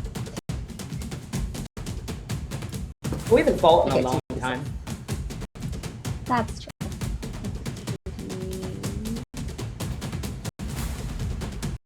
Excellent. So that's Oh, gonna be wow. 16 points of damage. 16. All right. Is that double? Is that That's doubled or is that right? total? Double? Or did you? Oh, that's That's with the crit. total. Oh, with the crit. No, that's not with the crit. 32. 2. Yeah, so double, right? So it's 24 Opposite, plus 32. 4, 28. There we go. Yay! Okay, 28. Thank you, math man. And she's dead. That's not how this fight works. Doesn't do as much damage as you thought. Oh. All right. That will end that turn. Finali. All right. So the way this works with the torch, can I? Do I have to put it down to cast? You do. Okay. What if I put it down? Does it just go out? No, it's just on the floor. Okay. Doesn't go with you anymore. It doesn't go with me anymore. Okay. Oh man, crap. Okay. Sorry. I'm trying to think. All right. I am going to put down the torch. I am going to close my eyes, and Finn is going to cast. Is there any stalactites hanging above us? And how high is the ceiling? There aren't any stalactites hanging above you. The ceiling is about 15 feet high. 15 feet high. Okay. All right. And Samson's looking okay. He's a blink dog, right? So he's not really. Bark. Okay. Okay. I will. Okay. So I will. Misty Step. Let's see. Let me see. 5, 10. I think that's 30 feet. I didn't measure it for me, but I'm pretty sure that's it. And I'm going to summon my spiritual. No, that's a. Sorry. Sorry, what was that? I thought I heard something. No. Sorry, I'm trying to figure out what I'm gonna do. I have a lot of stuff going on right now. I'll just guiding bolt. I'll guiding bolt. Corbin. Guiding bolt, Corbin. Yes.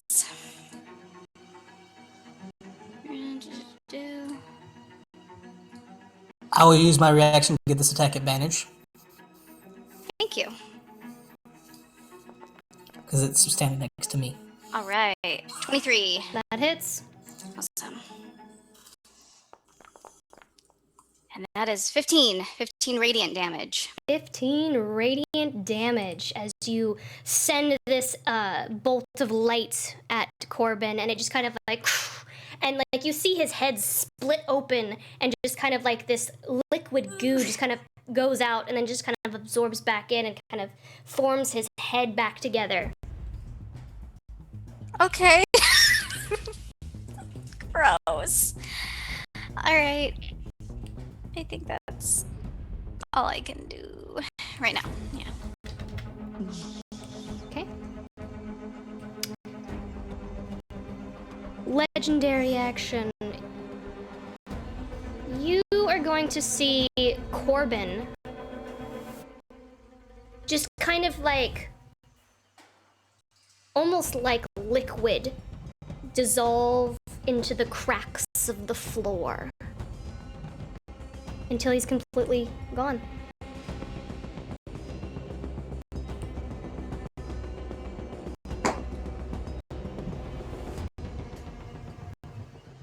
We did it! We got one! Oh no, he's not dead. He's moving. Yeah, I figured it out. Yeah, we were just We would figure it out, pretending. Hoping you would forget, you know. Okay.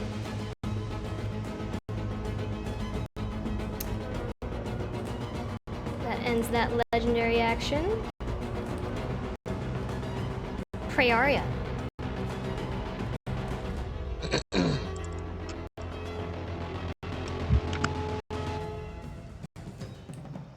Sweet. Okay, we're gonna just gonna keep swinging at Athena. Okay.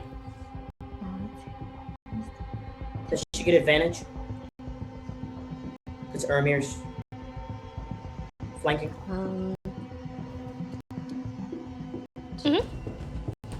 I don't think so. I'm not sure. No, You do. it's not a rogue Oh, I thing. do? It's just a Oh, positioning okay. thing. Yeah, Oh, sweet. All right. What you doing? it's an advantage. I'm gonna hit her with my staff with a fluent flourish. Hopefully. I'm going to attempt to hit her. Okay. Oh wait, did you just... You get to roll again. Yeah.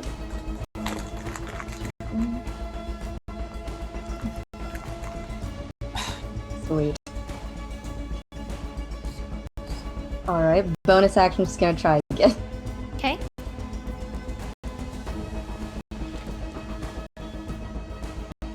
Could I? Both miss, unfortunately. Excellent. You still get advantage on Unfortunately. that one, don't you? Yes. Yeah. Okay. Alright. Roll one more time. 4th time's the charm. Or not. Both miss. Oh my god. Unfortunately, they both miss. Cool. Does that end your turn? Would you like to move? I'm gonna stay here. Okay. Oh no. Before your turn, Ermir, Sienna is going to run. Ludin, would you like to take an attack of opportunity? Heck yes, I would. She's going to start to run in this direction. In this direction, that is. Sorry, this direction. Wait, I don't have my short sword out, so I'd have to do it unarmed. Sorry, buddy. Well, no, it would just be your like bonus action. Okay. Short sword. Oh, so close to a nat 20. I'm sorry, buddy. I So miss. close. She continues to run over to Praeria. What up, Sienna?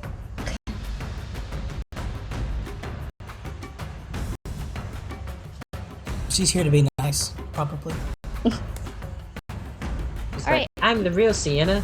Ermir, it's your turn.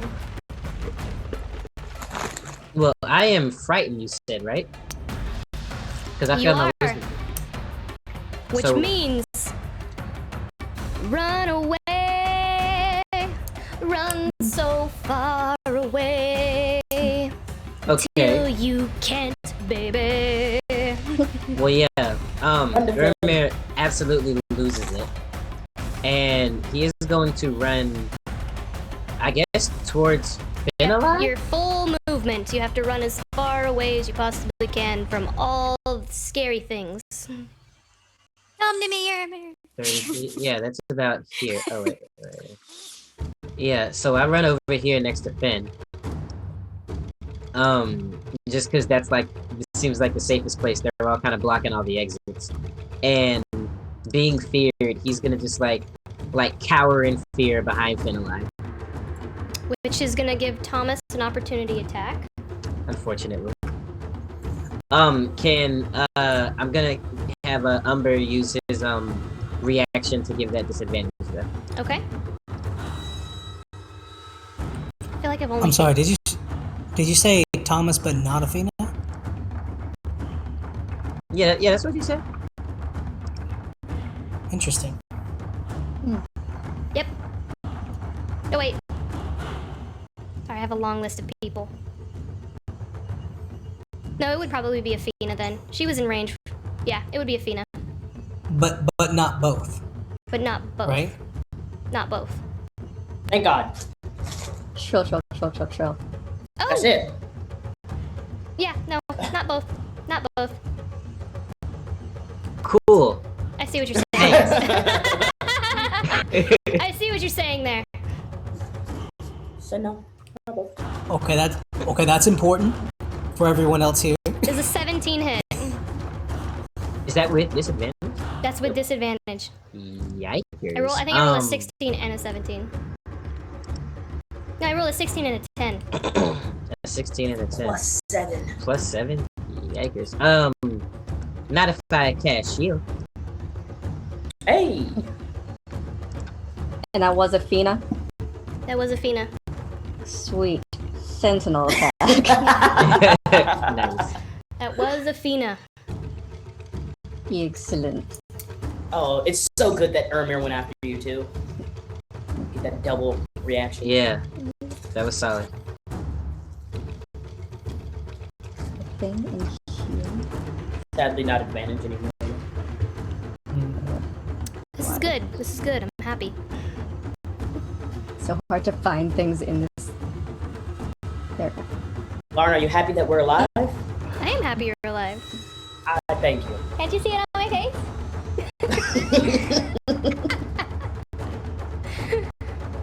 Okay, fine. Just gonna do that. No one has. I don't think anybody has guessed the correct answer to what monster they're fighting yet, but you might be able to guess soon, possibly. Maybe.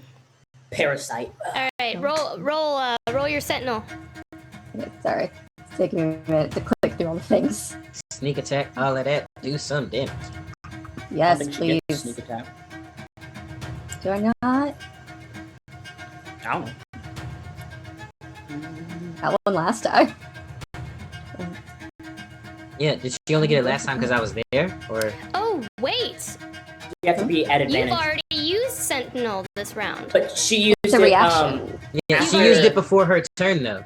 So it would reset. and then it after- was her turn, reset, and then Did she? Ermir went. Mhm. Yeah. All right, I'm gonna trust y'all. Where's my thing? Miranda, do you need help? Sorry. I am finding it. Maybe.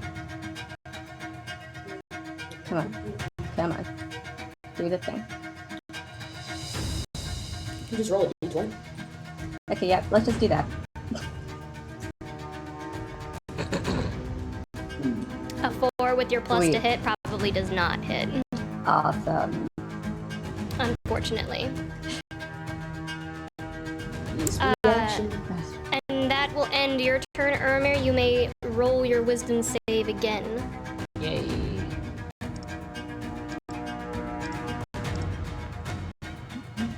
Yeah! 17. You save. That is the end of your turn, unfortunately. Luden. Okay. So, because I Hunter's Mark Corbin, do I know where he is? Yep. Where you at? He's on the other side of the wall. Of my wall? Like, he's in the wall. Near me? No. Oh. Well, at least there's that. Like, he's... Wait, hold on. Yeah, he's, like, roughly, like... He's close to the wall, but he's in the ground. Okay. He's close to the wall, but he's in the ground. Okay, well, Underneath everything. wherever he is, I'm gonna point to him and say, Corbin's over there, and then pull out the two short swords, and I'm gonna look at Kate, I'll be like, alright, let's go. He is in the ground. Hold on. I will draw for you. He is in the ground right here, right now. Right where? Ah. I was like, he's gonna be right under Ermir and me. Watch. Ooh. Fudge. Actually, nope, I can't do anything if I don't get rid of them. Okay, I'm going to, yeah, let's go, Cade. I'm taking both of these shots at you. And I'm actually gonna mark Cade. Oh, well, first I'm gonna point where he is, then I'm gonna use my bonus action to mark Cade with Hunter's Mark. So I don't know where he is anymore, but Okay. that is an idea of where he is going. Okay. And then I'm also going to mark Cade as my favorite foe. So that's 2 of them. Hopefully more. And then I'm going to use this short sword to go at him twice. That's 1. Okay. And 19 hits. That is 2. Misses. All right. So boom, boom. And so that is damage plus 1d4 plus another 1d4 plus a 1d. Oh wait, no, that was 1d6. So take away one of those 4s. It's 1d6. So 9 plus 4 plus 4. 13, 17 damage. 17? Yeah. Okay. And then I'm going to move my body around there.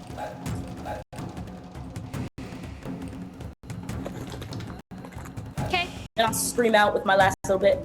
Pray are you? You're getting surrounded. I know. Sorry, can't do anything right now. So, with the end of your turn, Ludin. Uh-huh. So excited. I'm not. I'm so excited. You all begin to hear a hissing sound. No, a slurping, gurgling sound. Finlay and Urmir. Oh, crap. You look above you, and you see it seeping through the cracks of the rock, stringy and thin at first like honey, oozing out and down below, now through the wall, forcing itself out and enveloping the stone figure. Thicker now. The light catches more details. The crimson ooze begins to coagulate the space above you. It hangs from the ceiling, dangling like a huge uvula in this this cavernous jaw. Faces from a variety of races, mouths agape as if eternally screaming, pressing out from the gelatinous red death. I'm gonna move my boy on screen now. As he hangs from the ceiling.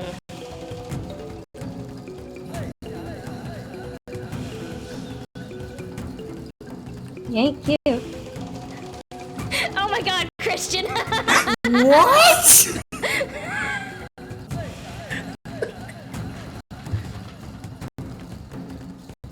The monster is an elder obelix. And I don't believe anyone in chat guessed that. Don't look him up, no cheating. No cheats, no cheats.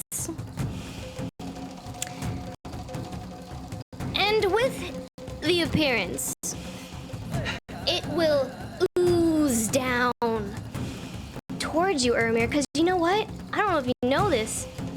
You got the highest intellect out of everybody, and you are looking like a little snack, Urmir. A snack. No. A snack, a little snackadoo. Finn's got like an intelligence of 10. I'm dumb, so you don't want me. You ain't got no good berries either. Jeez. My intelligence is Blink Dog is 10. Urmir, Point that out. make another intellect save for me, please. With pleasure. Wait, it's getting go. It goes now? Okay. Awesome. A It's 15? a legendary action. Oh, it's a legendary. Okay, cool. A 15 does not save. No. Really? Oh, that sucks. A 15 does not save.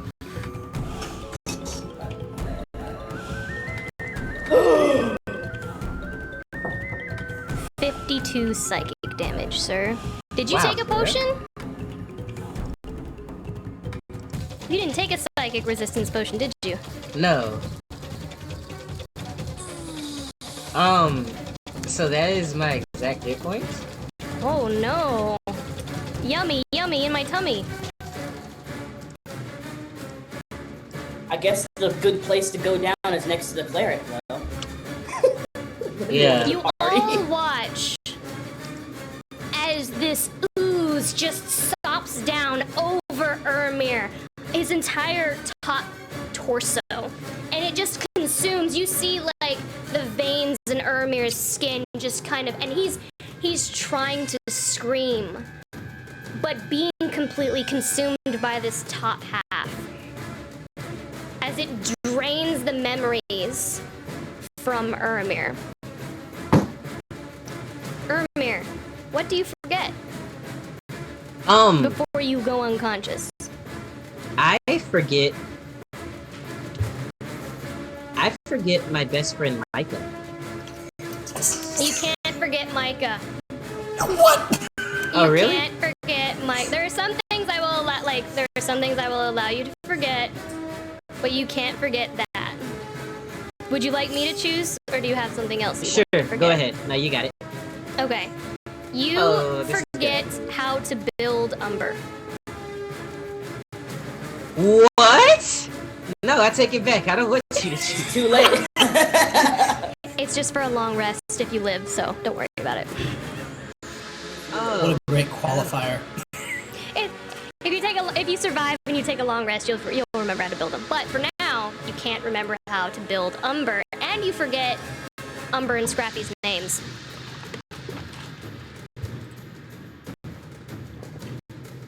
And that's actually 2 because you went unconscious. But since you are memory drained, if you come back up, you will use a D4 to subtract any attack roll or ability check. Oh, boy. Ermir, the ooze just kind of like... And you just watch as Ermir's body just... He falls to the ground.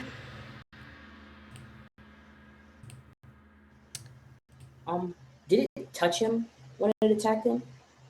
Or was it...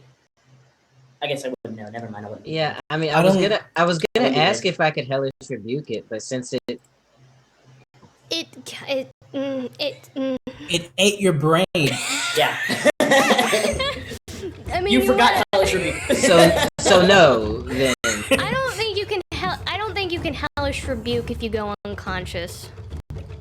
You're incapacitated when you could use your reaction. I can't react to it as I'm being devoured by this monster. Unfortunately, no. And I think that will lead us to Esperice's turn. Oh no, this is not very good at all. Okay. I'm gonna move away as quickly as possible. 15 feet off the ground. 5, 10, 15, 20, 30. Get away here, 15 feet. Get away from that as much as possible. Did Derry make its wisdom saving throw when its turn went through? No, I do need to do that. Thank you. Okay. Let me see. Wisdom save.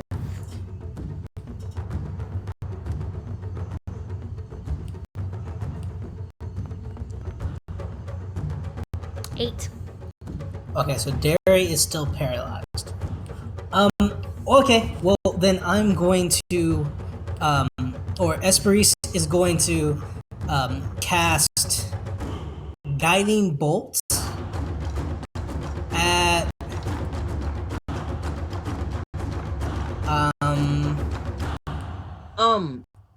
at 3rd level towards this creature. Sorry.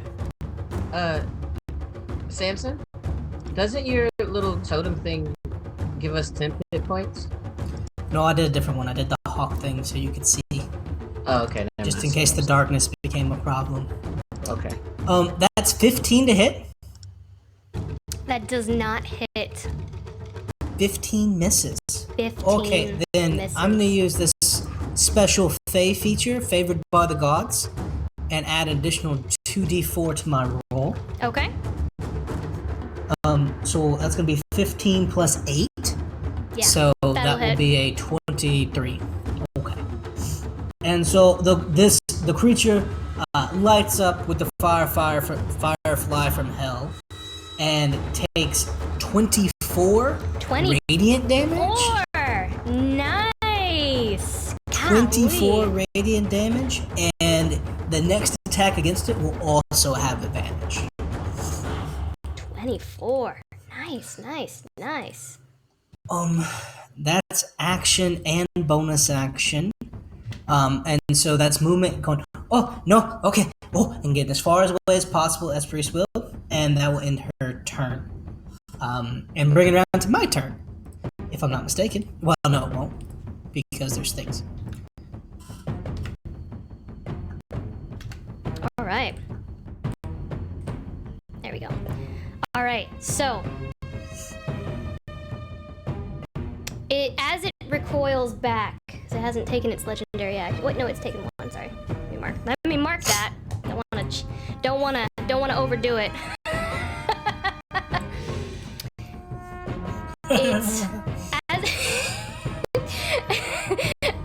It's as it recoils back into the ceiling after devouring Urmir. So delicious. So delicious. We must have more. And it looks at you, Samson, as you are the next most intelligent person in this group. I'm a dog, so It it can have that brain if it wants. can have that brain. Yeah, but it is my turn. So, Oh, hey, I'm not done. I have a legendary action, sir. That was flavor. That was flavor. I thought it took its legendary action to taunt me. But that's fine. If only. Hey, Finn. Yes. Hey, what you doing there, buddy? Hey, just hanging out next to dead Urmir. You see these large tendrils come down, and they are going to swing at you like massive pendulums, just in attempts to kind of like smash into you. Just this oozing, sticky, burning. So it's gonna make an attack against you, my friend. I see how it is. I'm not tasty, whatever. You just want to hit me to the side. Your brain's just not juicy enough. What can I say? That is a 17 to hit. That hits.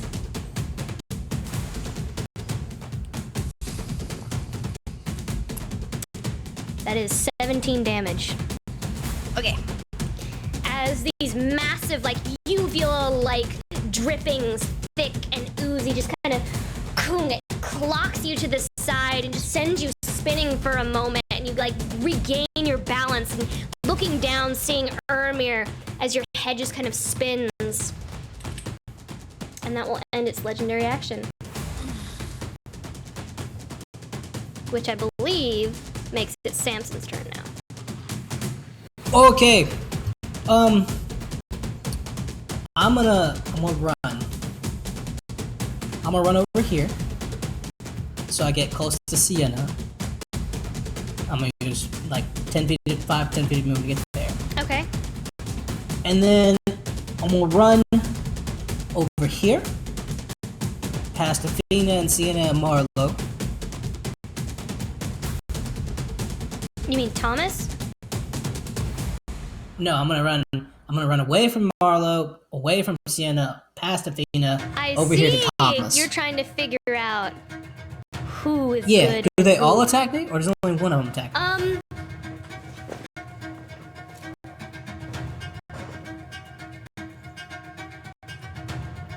The way this is set up, only one could attack you.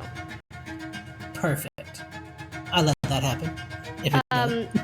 Or I don't know if they want to or not. Has Marlo made an attack yet? No, I don't think so. because the other one was that jerk Corbin. That is a smart way to determine who is is good and who is bad. So rather than making Athena attack you, I will say Marlo does attack you. And I can only do one, so I will say Marlo does attack you. And you see that her arm just kind of like turns into this oozing, and you see like this red dripping, this ooze coming out of the eyes as they turn red. And attempts to force this ooze up into your own face and skull. And it will take an attack of opportunity against you, Samson. Okay. 18 hits. No problem. 30. But that is 20 bludgeoning and 7 psychic. So that would be, the psychic would be half, I believe, for you with your potion. Okay. Well, as I'm doing all that, I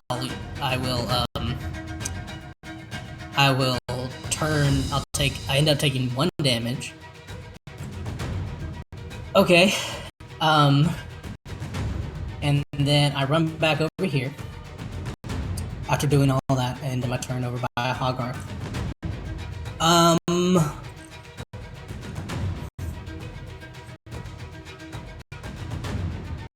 Boy, they hit hard.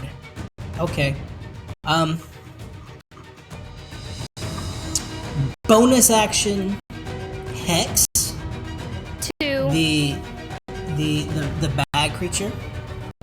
The big boy? Yeah, the big boy. Okay. And then Eldritch Blast, 2 attacks. Okay.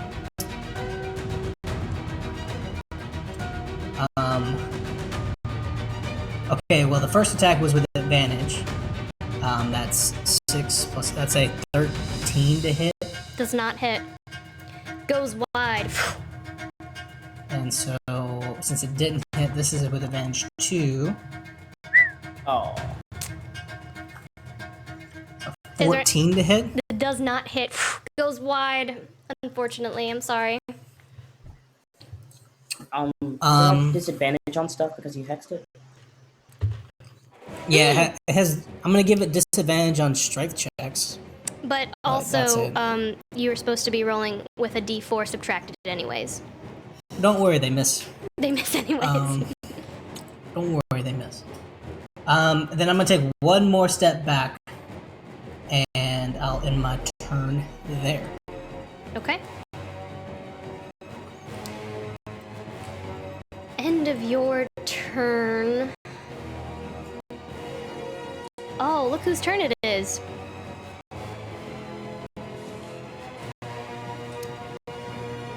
Is it mine? Oh, okay. Can you see the giant, massive sword? It's kind of faded, so it usually tells me that like right before. Okay. The reason. Let me see. Let me see here.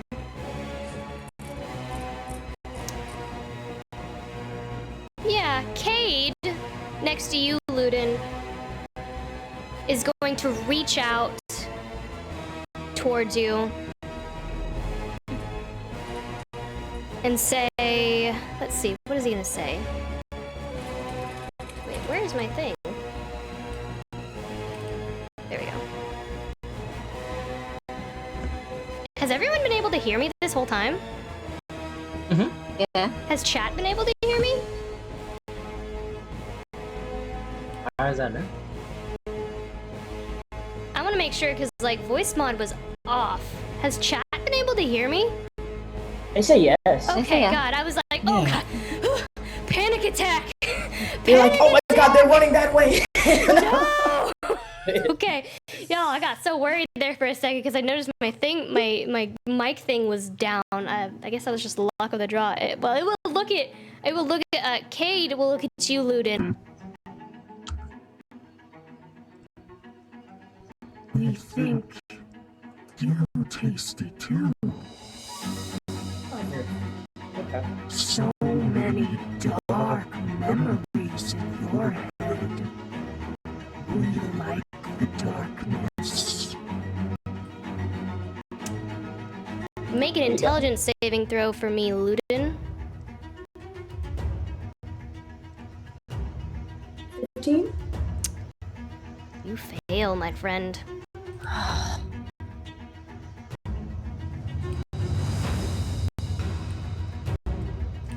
Unfortunately, you fail your wisdom save.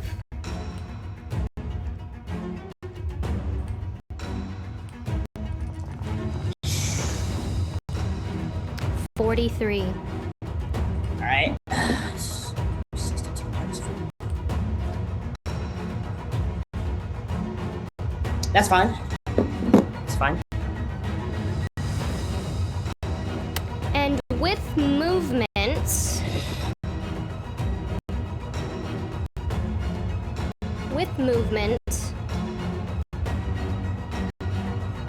Corbin is going to reappear 20 over here by you, Praeria. Cool. Cool. Finn, it is now your turn. Right. Crap. Okay, so definitely he's going to like reach down and grab Ermir and do cure wounds on him first. Now this thing, is it an ooze in the ceiling or did it come down? It is on the ceiling. So then if we try and like move, will it opportunity attack us? Can it reach us? It moved down to make its attack, but it is staying on the ceiling, so it is still 15 feet out of reach. So no, it would not make an opportunity attack against you. Okay. Then I will do that. I will cure wounds first at 2nd level.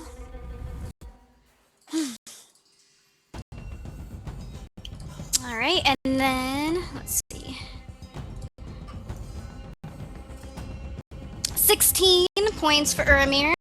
Ermir, you come back into life on the brink of death, and you see Finali's face as he brings you back, and air enters your lungs. As an action, can I like drag him? Can I like drag him with me, but like backwards? You've used your action to use cure wounds. Oh, that's right. No bonus action then, right? To do that, that would have been an action. Yeah, that'd be a little bit. That'd be much for yeah. That'd be a little bit much. Okay. I don't think there's. I mean, I'm gonna move, but I don't think there's anything else I can do. Unfortunately, because everything else I have is spells. So I'm gonna move. Let's see. This way. Okay. Yeah. I think that's all I can do. Does that end your turn, young Finali? Yeah, because I can't summon my spiritual weapon, right? Well, that's a spell. That's a bonus. That's a bonus. Isn't it a bonus action to summon your? But it's 2 spells at once. Okay. I can't do that. It's a bonus action to move it. It's a bonus action to move it, I believe. It's a bonus action to summon it too, but it's a spell, so I don't think I can. So. Gotcha. Okay. So yeah, no, unfortunately. All right. Well, Ermir, you're alive. You're welcome. But Ermir is alive. We'll roll on his 0 HP table later. And I feel like this is what, the 2nd or 3rd time that Finn saved my life? Which you should be very, in his gratitude. So much. Get him a fruit basket. Exactly. So that ends your turn, Finn? Yeah, I think so. Praeria. You are surrounded. I am. And I would like those surrounding me to make a strength save. All of them? Are they all within 10 feet? Yes. Then yep. I will make a roll for them. Hold on, let me see.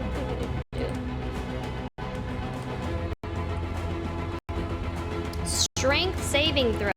All right.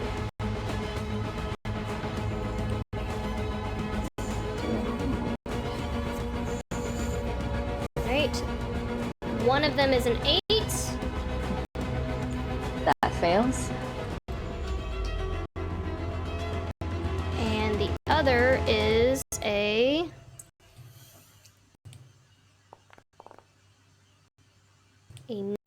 22. I'm sorry, 22. Alright, that saves. Okay. So half damage. All right. And is that... Wait, which ones rolled for that? You don't know. But aren't... Is Three of Corbin them? out of my range? I rolled for the obelisk. Oh. Yeah. Legendary save, baby.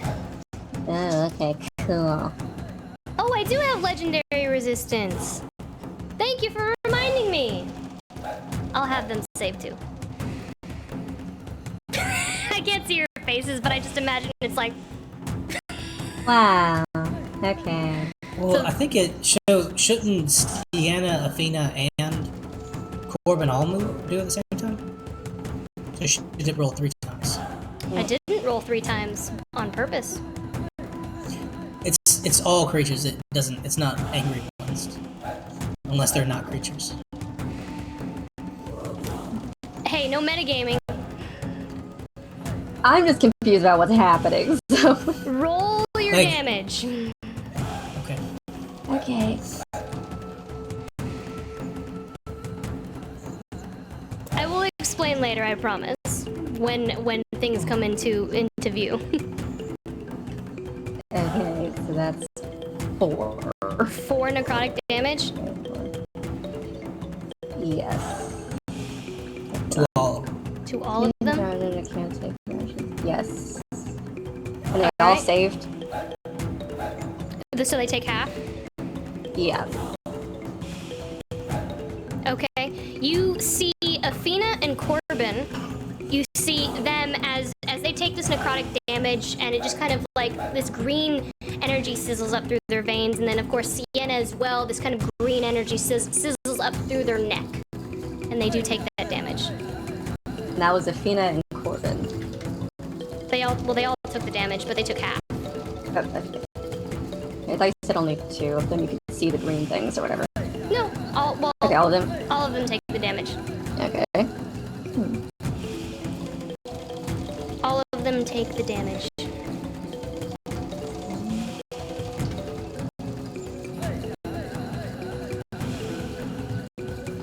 Yep. All of them take the damage. Alright, cool. So,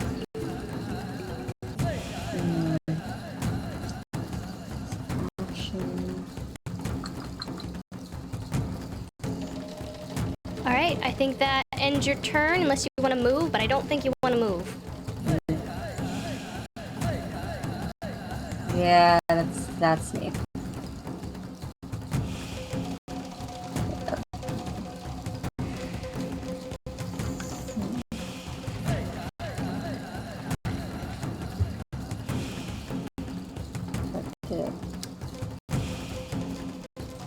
Does that end your turn? Oh, yeah, sorry. I Okay. thought I said it out loud, but okay. Alright. Ermir, you're alive again! I am alive. You see this massive, hulking, red, crimson, like coagulated blood blob monster hanging down from the ceiling above you. What are you gonna do?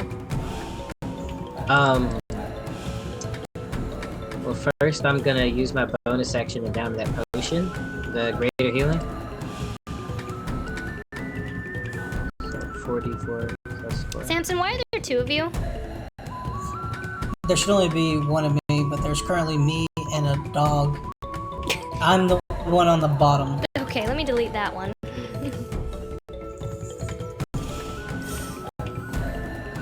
So I get And there's a dog. 15 extra hit points back. Alright.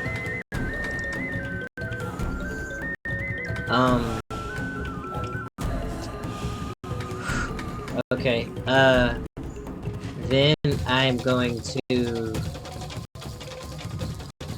Holy crap. Oh, Prayari, I'm sorry.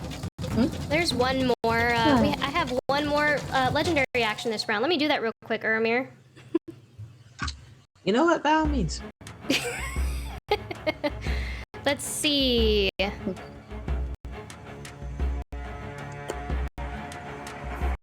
Thomas.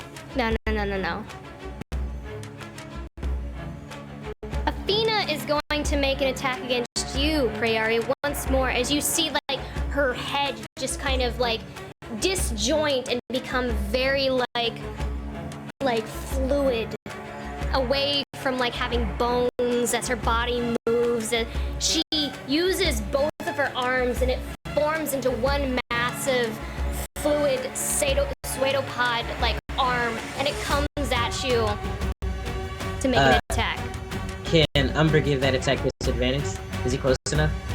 Like, diagonally speaking? Sure. Alright. Why not? We'll say he is.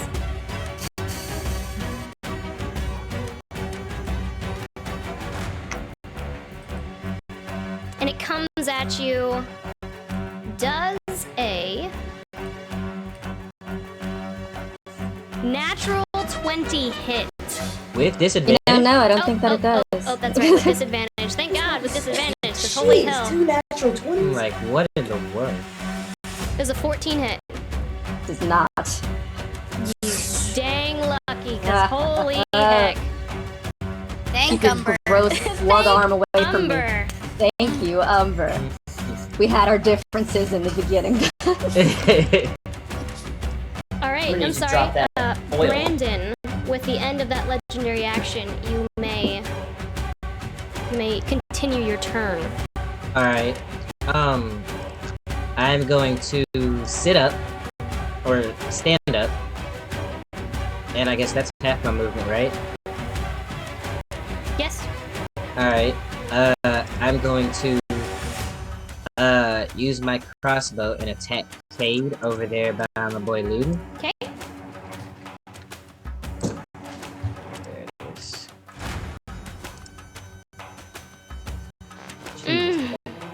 Rough day for old Uri. You still have attack rolls on. Well, no, you technically the wrong thing. That's fine. Go ahead. Yeah. Second attack.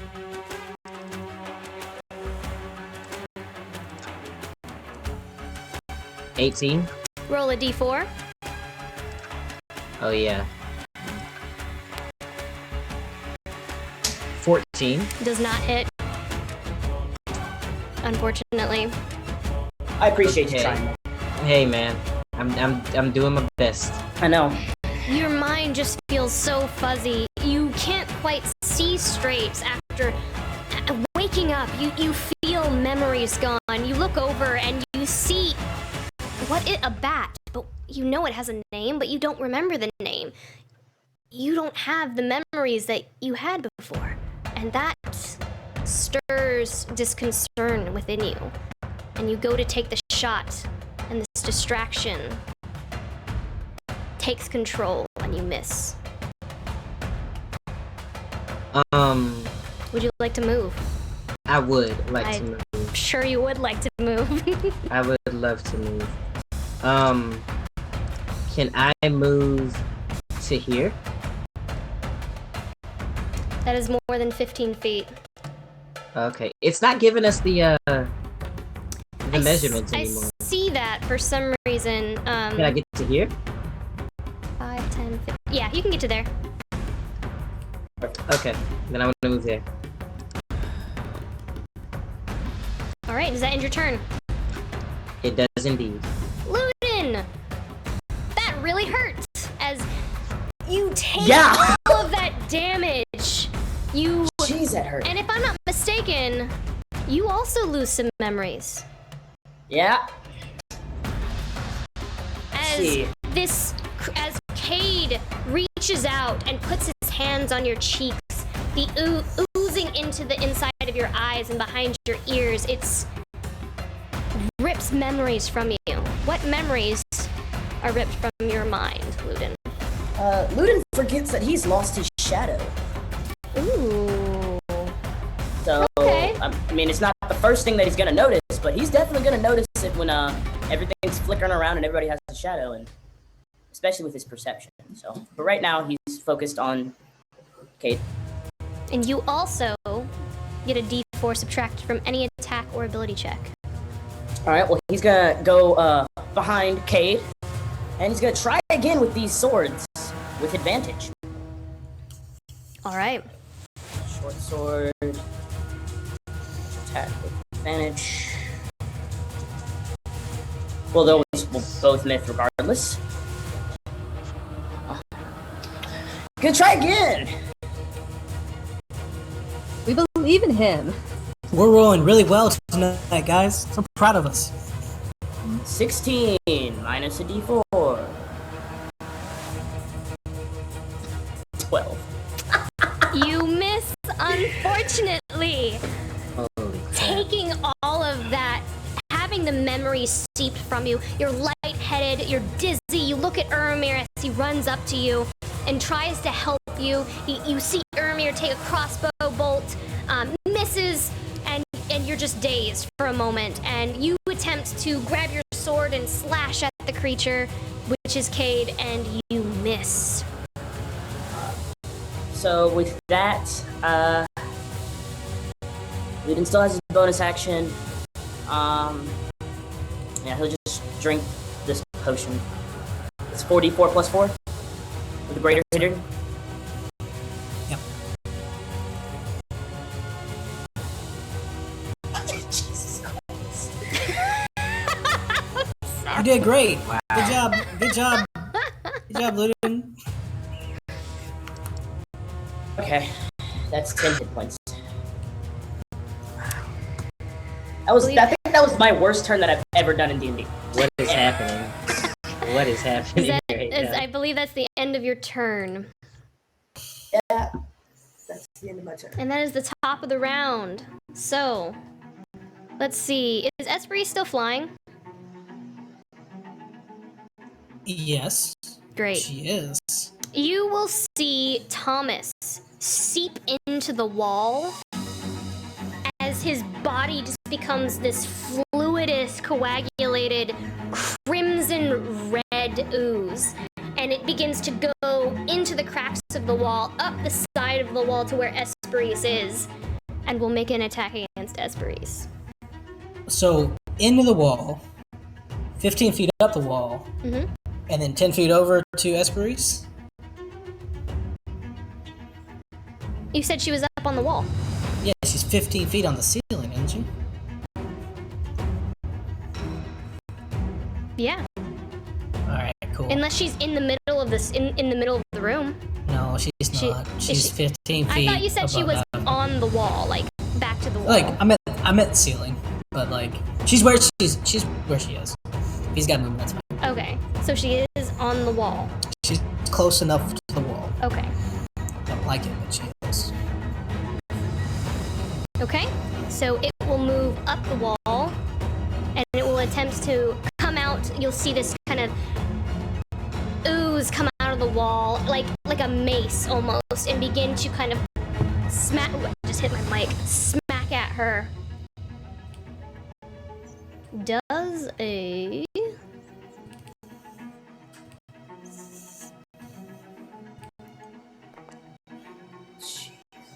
23 hit?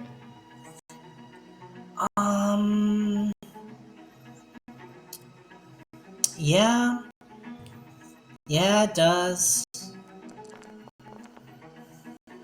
It's only 14. And she also has a psychic potion. So, you guys gave her the psychic potion, I believe. So that's Yes. 5 bludgeoning damage and 3 psychic damage instead. And it used 2 of its legendary actions to move and to attack.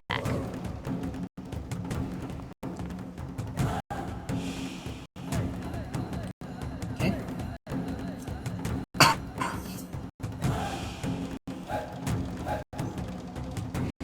Esprit saves on her concentration check for a whole person. Alright. That's Esprit's turn now. Okay. Esprit is going to adjust herself so she's not so far away from Thomas that she would she would have provoked an attack of opportunity, but enough so that she's not directly in the same area as him. And then she's going to cast a spell, Hypnotic Pattern, starting right here in a 30-foot cube going that way. All the creatures. I don't see anything on screen. What is it? Okay, right here. Right there. So that it grabs Marlo, Sienna, Fina, Carlos, Thomas, everybody. Right there. Okay. I need them all to make a Wisdom saving throw. DC 16. On Esperise. Oh, and also Praeria, because I can't not choose Praeria. Unfortunate. What about a Umber? wisdom save? Wisdom save. Umber. If Umber's a creature, he has 2 too. Oof. Sienna rolled a natural 1, and the rest of them seem completely unfazed. Umber is a construct, not a creature. All constructs are creatures. Unless I'm mistaken. Are they? Yeah. I mean, I know I guess he's a machine. After this fight, Luden is going to be hitting the books on all different types of monsters. Either way. Ridiculous. What do you mean they're unaffected? Like they're not creatures? Make an intelligence check for me.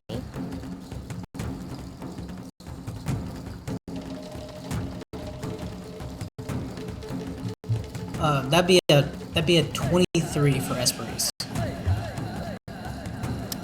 Looking at the creatures that you've been fighting, the red ooze of like Marlo and Athena getting hit by different weapons, their bodies contorting and turning in like to ooze. Seems that they are a part of it, and it is a part of them. Makes more sense. But Sienna failed. I also failed. So, if they are a part of it, does it have to make a Wisdom saving throw? It doesn't if it's immune to being charmed. It's an incapacitation. It's not a charm. You said it was a charm save. You are charmed. It's a Wisdom saving throw. I guess they would be charmed, but they're also incapacitated. They're charmed, incapacitated with a speed of 0. So immune to charm, but still incapacitated. But they would still be incapacitated. That's what it says. Unless I'm reading that wrong.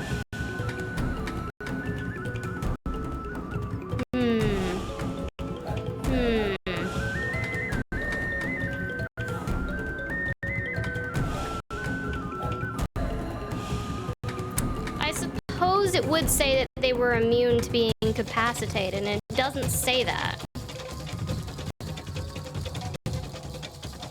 So I will rule it as the Obelix will need to make a wisdom save then.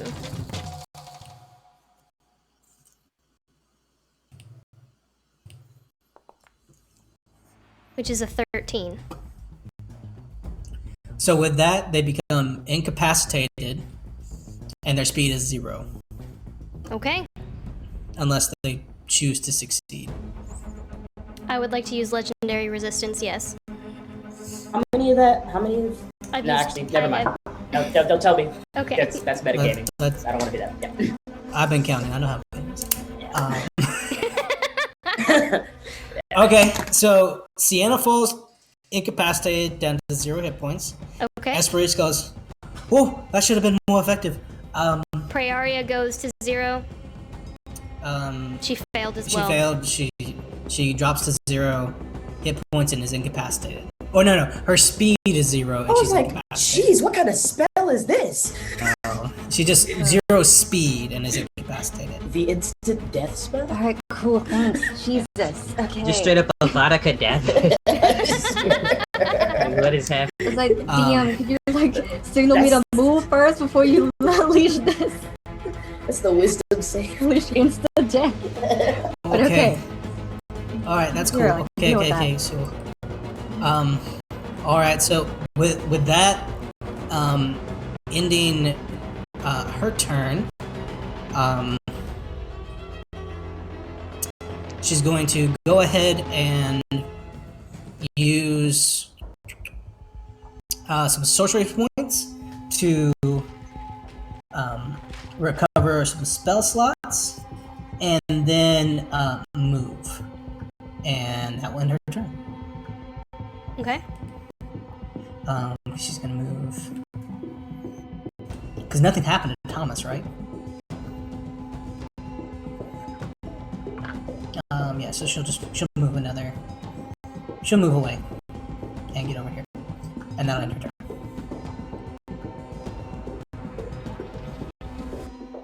Well, Thomas did make an attack against her. So it would take an attack of opportunity against her. If she's moving away from his range. Mm-hmm.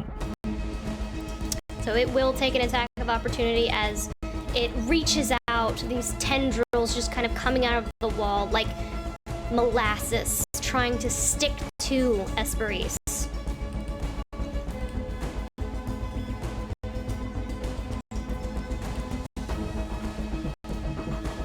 Not a hit.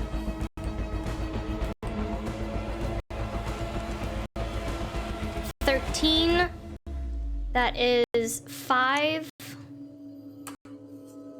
I'm sorry. 8. 8 bludgeoning and what was it? What's 5 half? Do you round down? 2. Or I always forget.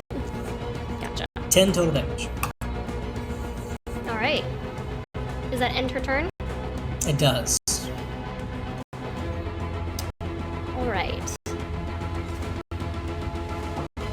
Hogarth is going to move over to Derry. And he is actually going to attack Derry. Pick him up. See, he is so confused. He looks between everyone in this massive chaos. And he's like, what the hell is going on? And he's going to run over to Derry, seeing that Derry has been held this whole time. Thinking that Derry is an enemy, as you all have been attacking different people, different things. And he's gonna make an attack against that. He's gonna miss. Well, it's with advantage, though. It has to be with advantage, because he's held. He's not held anymore, that Oh, drop. he's not held anymore? Yeah, that drop when That's she cast right. Hypnotic Pattern. It's not held, but it still misses anyway. So Derry dodges. Derry dodges. What good are you, Hogarth? He had the spirit. He had the spirit. Derry, now that it is my boy's turn, that's the end of Esperise's turn. Derry is going to swing around without leaving Hogarth's range. I need Samson to make a wisdom save. I thought it was my turn next. No, Okay. it's the Oblex's turn next. Esperise, it's Ludin, Esperise, the Obelix, Finalai, Praeria, and Urimir. Oh, you're not on the board! Samson's not on the board. I'm after Esperise, and then it goes after me. This is why you, Daniel, will you I did roll it. transfigure yourself properly? You crazy man! I go after Esperise. You're not even on the board anymore! What did you roll? Do you remember? Let's see. 13.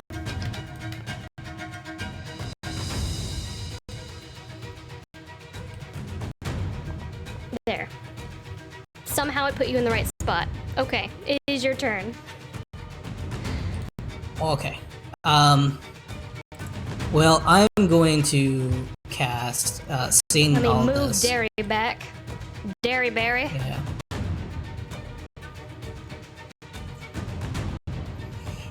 I am going to drink my healing potion. Okay. And regain some hit points. Not a lot of hit points, but some hit points. Yeah, you're paying, brother. Oh, okay. Things are not going good for your boy, Samson. So I'm gonna do that, and then I'm gonna turn into a blank dog, and bark, and I will, hold my action until something tries to attack me. Is that metagaming though, Daniel? No, I wanted to bark ferociously at the large creature. Okay. You know, bark ferociously Okay. at it. Well, I'm And then going to hold my do what action. I had planned to do, which is going to move around, and I need you to make a wisdom save. Okay, as I'm about to get attacked, I'm going to teleport and blink 50 feet away from this thing, so that it can't get to me. I still need you to make a wisdom save. 50, 30, 35. I'm still within range? You're still within. If it's 50 feet, you are still within range. I think it's 50 feet. I don't think it can go any further. I still need you to make a wisdom save. Alright, cool. No, don't worry, it's only 40 feet. Okay.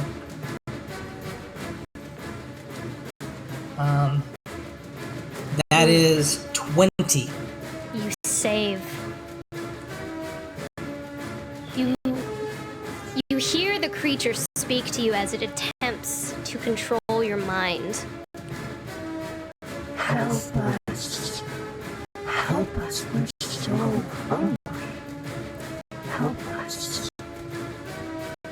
And you resist. You feel lightheaded from the resistance, and you just kind of like blink a couple times and shake it off. But you resist as it tries to infiltrate your mind.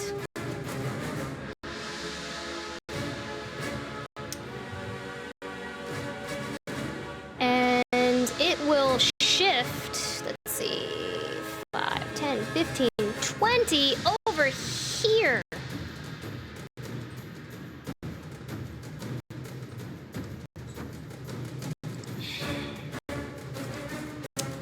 And that will end its turn. Finn.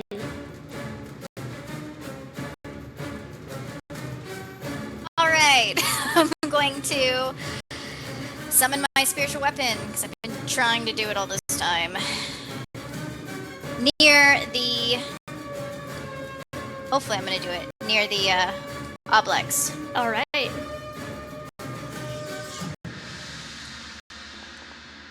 Oh, fuck. I mean, oh, crap. I mean, you still summon it, you just don't hit with it. Okay. I mean, you still summon it. Did you place it? No, I'm gonna do that right now. You summon it, you just don't hit with it. Okay. The sword is brought back in. Your beautiful filigreed falchion. And you're just so distracted by the disgusting, oozing coagulation on the ceiling that you aren't quite paying much attention, and you miss. Wait. So, technically speaking, no one has hit it yet? So it still has guiding bolt up. So it should still have true. advantage. That's true. Roll again.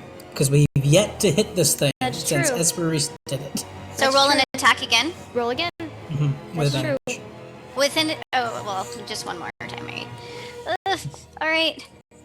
20. That does hit. Yay! Thank you!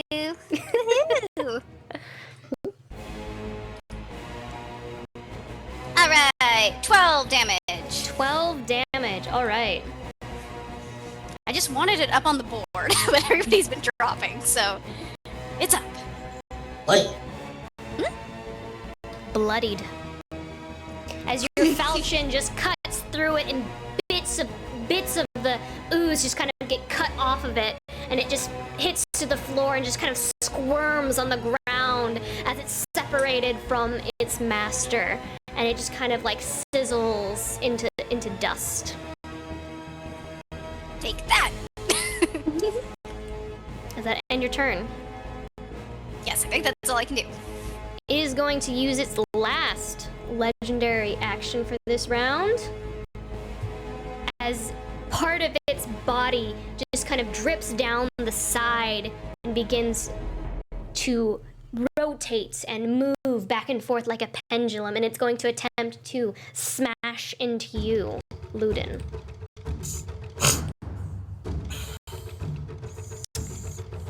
Ludin does a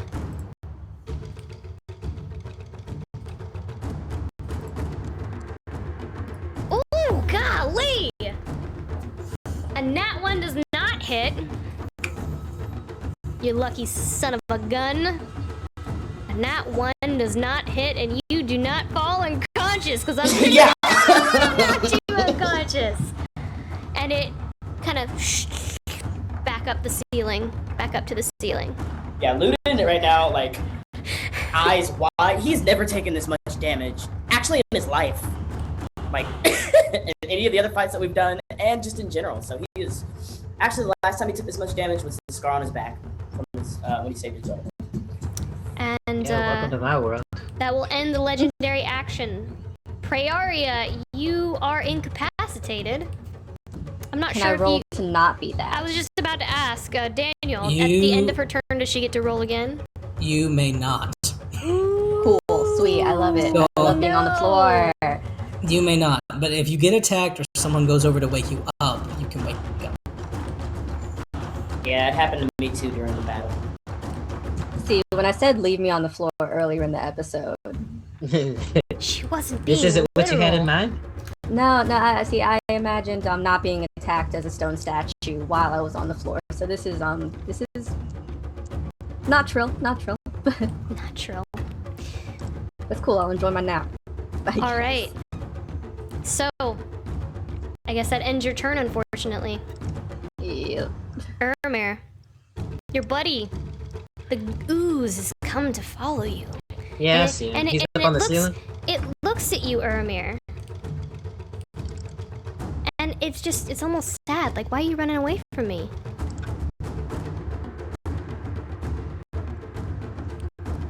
Do not run. Come back.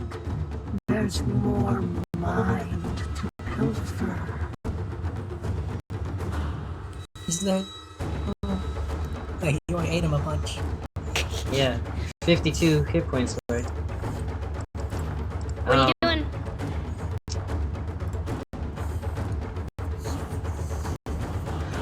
I am going to reach into my bag and grab my catapult, and I'm going to point it directly above. He's above us, right? Yep. Yeah, I'm just gonna aim it up at the ceiling and just smash into him with my catapult. Oh wait, sorry. I'm not doing it at first level. I'm doing it at second level. Okay. That's just a saving throw.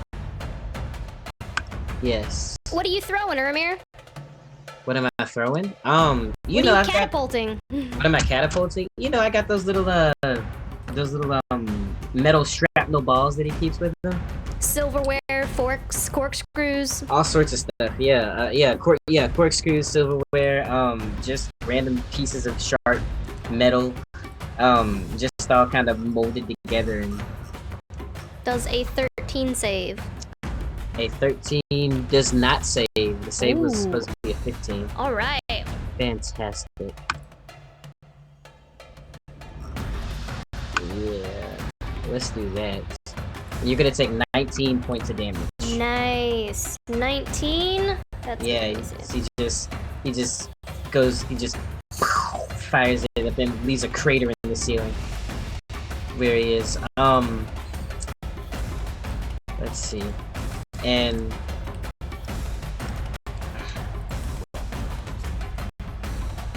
starting to look rough. As So- you catapult this ball of silverware and corkscrews up into the body of this creature, and it just kind of like through the body into the wall, and the silverware and the knives and the corkscrews just kind of like crash off the side of the wall, and like bent metal just ripples down and hits the floor. Ting, ting, ting, ting. And it just kind of like curls as the opening in its chest begins to try to reseal itself.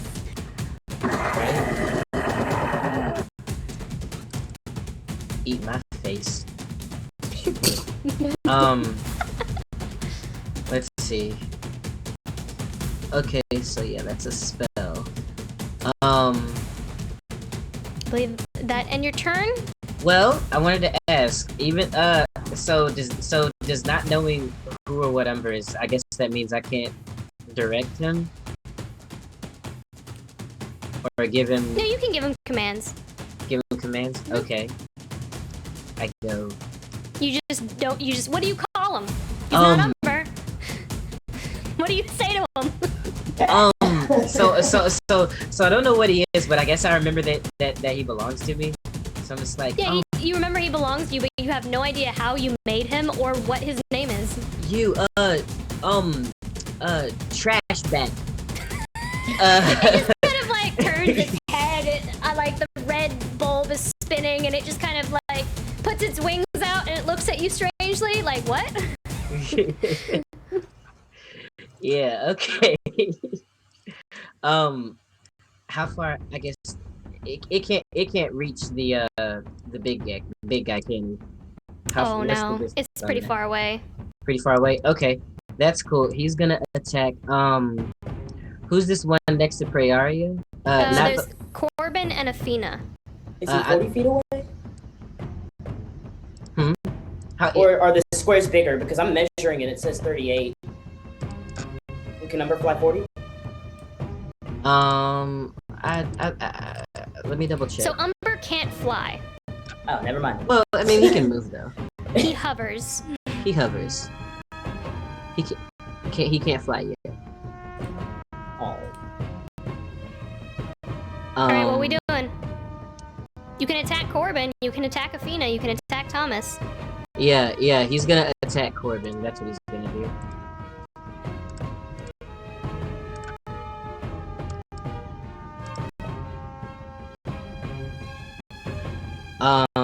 That is a... Dirty 20? It's actually an 18, I think, but... It still hits. Okay. Oh yeah, I see that 7, 8, 9, yeah. Yeah, it's got... Yeah, I see that. Gotta fix that. But, okay. And then damage... Takes 8 points of damage. 8 points of damage, alright. Yeah, 8 points of damage to Corbin. And yeah, he's just gonna... As you see Umber, or Trash Bat as you called him because you can't remember, Umber just kind of takes his like fork wings and just begins to slash at Corbin, and you see like this ooze as like, almost like if you were to slash at Jello, where the claws just go through the body, and it just kind of like, as Umber slashes through him. Yeah. Does that end your turn? That does. Ludin, it is your turn. Alright, so staying within range, Ludin's gonna move 5 feet over. Then Ludin is gonna look up, and he's gonna cast. He is going to cast Gust of Wind. Okay. And the way that works is DC saving throw 14 within a line of 10 feet. He's going to intentionally miss Ermir and push both these two creatures away from him. They have to succeed on a DC 15. I know the big monster has been hexed, so it has to roll at disadvantage. Or no, sorry, DC 14. Does this affect certain sized creatures, or is it all creatures? Each creature that starts within the turn, just each creature. Okay. The hex only applies to ability checks, not saving throws. Never mind. Unfortunately. Okay. I know. It'd be nice, but it doesn't. That would have been amazing. All right. So saving throw. Oops. 14. Strength.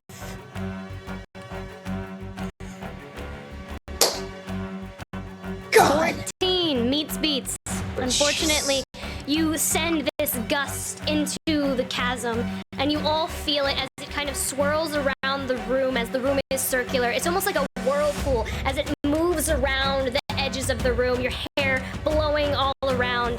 The red elder obelisk on the ceiling does not budge. You do see it kind of wave in the wind, but it does not move. And Cade below, just kind of like you see his hands, or what would be his hands, just kind of turn into ooze and like they like liquefy, absorbing into the walls, and it just kind of grasps itself there. Okay, so at this point, Ludin's just pissed. He's praying if he goes down that his team will get him up. But he doesn't care, so his eyes, he just starts to grit his teeth, and his eyes start to go black. And then that little thing on his hand, that little mark, starts to spin around really, really fast across his arm. And then it starts to leave a trail of blood. And he reaches up and with his blood magic, he's going to roll a d4 in a second. But he is going to attempt to bind it. Okay. DC spell save of 14, and let me make sure that this is correct. What's it? DC 13? Well, why does it say 14? Spell save 14, DC 13, or have their spirit. Yeah, so 13, I guess. And hopefully it works. So this is another bonus action. You've already used your bonus action. The thing, no, you For you Gust cast of Wind. it for an action. Gust of Wind is an action to cast it, and then it's a bonus action to move it. Okay. Because it's a concentration spell. Okay. The other thing I would say to that, to you, and I'm going to be very gracious. Is you can only use this to bind a creature that is no more than one size larger than you, and this creature is huge. That's why I'm going to take 1 damage with the, or 2 damage with the Hemocraft die and amplify it so that it can be on any size creature. Did you? Yeah. That's why I used it. Okay. Hopefully it doesn't say it, but if it does, it's whatever. Still trying to get used to his powers. I'm reading it, and I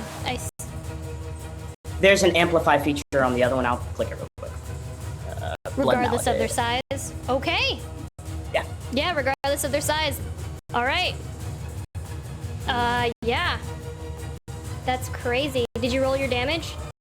Well, it's not a damage thing. It's a save, DC 13. So, I mean, like, it'll probably save, but who knows? To invoke the blood curse, do you have to take damage in order to do so, though? Oh, yeah, I already called my damage. Yeah, I got 2 damage. Okay. Alrighty, then. Let's see if this works. Strength save, right? Yeah.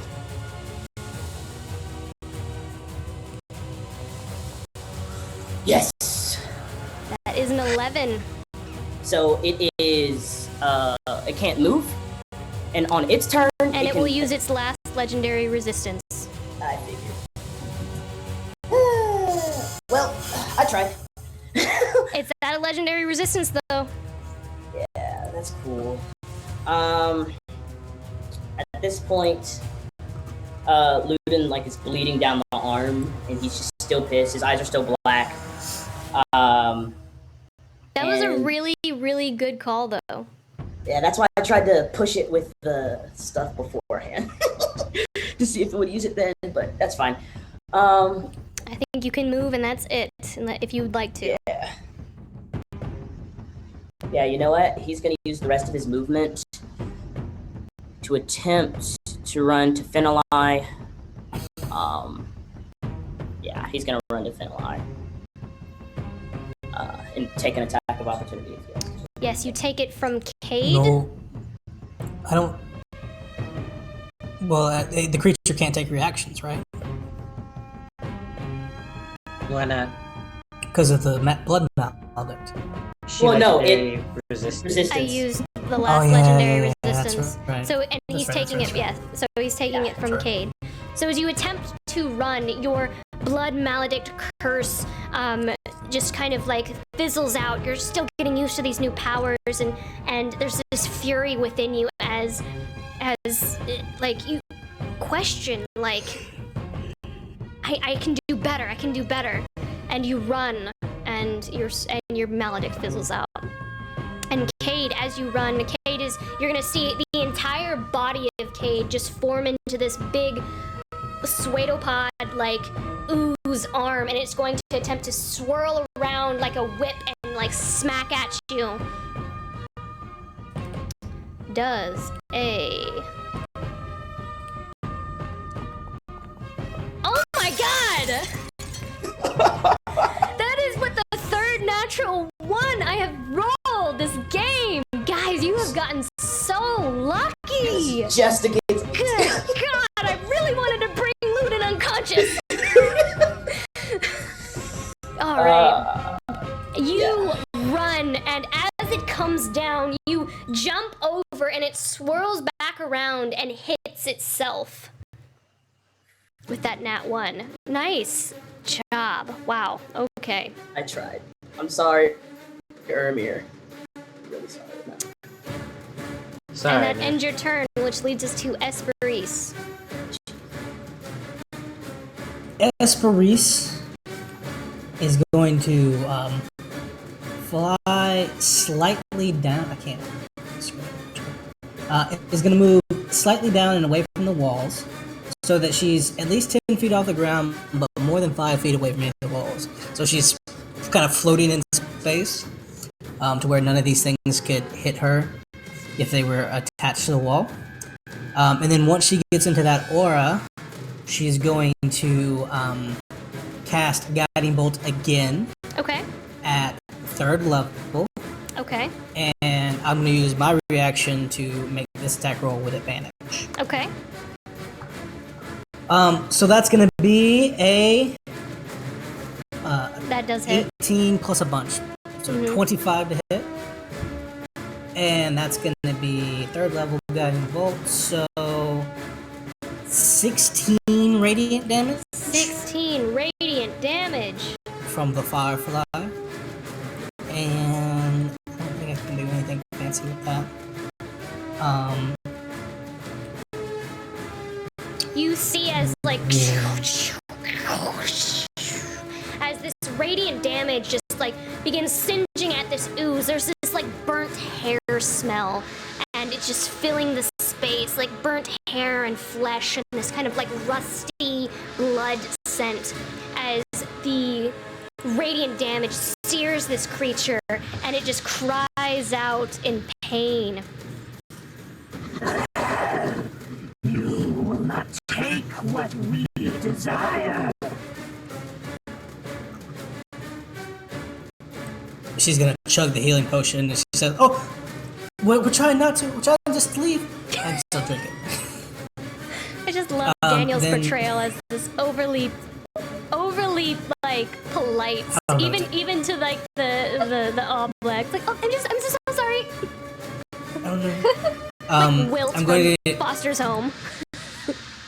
I'm then going to go ahead and convert sorcery points into spell slots again. And, Okay. No. Sorry, I can't do that because I drank a potion. And that will end my turn. All right, Samson, it is now your turn. It's now my turn. Mm-hmm. Nothing happens before my turn goes. Okay, cool. Oh, thank you. Thank you for reminding me of that. Oh my god. Welcome. I'm a good. Thank you for individual. reminding me of that. Corbin is going to look at you, Praeria, and Corbin is going to say, If you won't give us your mind, we will take it from you. Make an intelligence save. I did.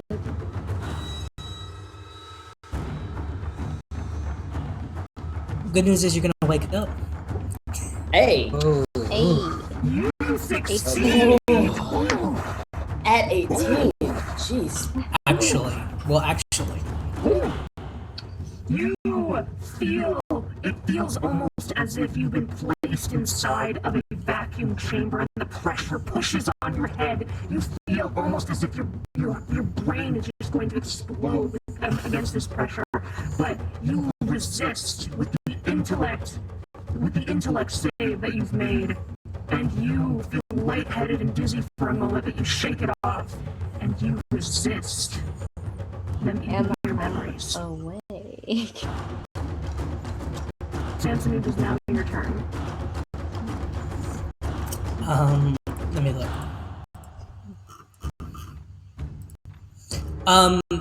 You are awake because Esprit would have dropped the spell when her turn came around, when she realized it wasn't doing what she wanted to.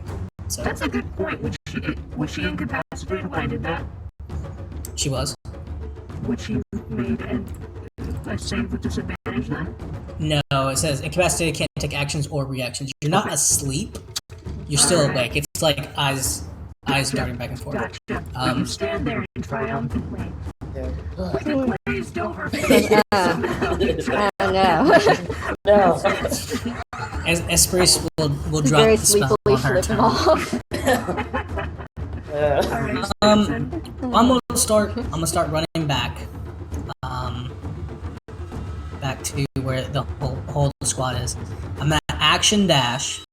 I'm gonna run under Esprit and through Darian Thomas, to where in such a way that I split them and never get within their range. Okay. I'm gonna use my full movement action dash, 'cause I couldn't blink, to get all the way up here to the big creature, and I run past Fenelai and past Ludin with this crazed, deranged look in my eyes, and then I just kind of do that thing where the dogs scoot back with their butt kind of down, legs out, and I just start barking as loud as I can at the creatures, like as loud as I possibly can. But Blink Dog, so he's ripped and he's got a flare down his spine, every hair on his body stuck up, just as aggressively as possible, looking at this thing, trying to get its attention away from Ermir and Ludin and Finnelan. Okay. And that'll end my turn.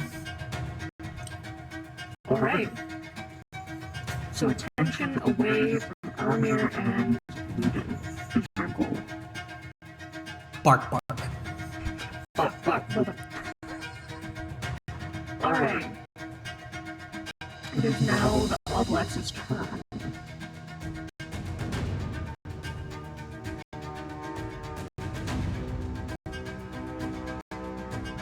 That is a valiant effort for you, my hero. And I will take the bait as it moves slightly forward,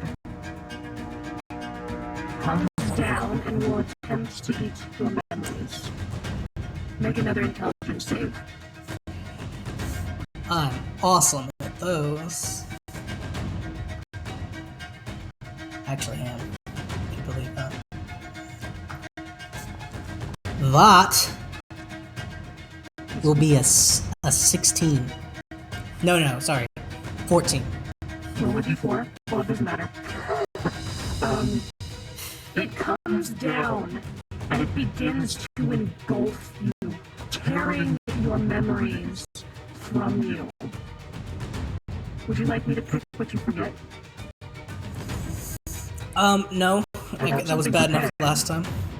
You forgot Eleanor last time. Yes, and that was terrible. I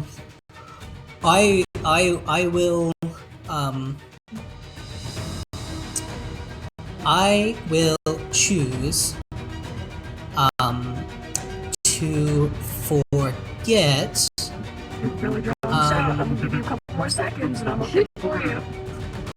I want to forget about the Dryad Huntsman. That they even exist. Okay.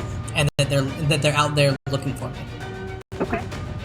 You forget about that. And you take 46 psychic damage. Halved because you have a potion. halved to 23, so I'm no longer a dog.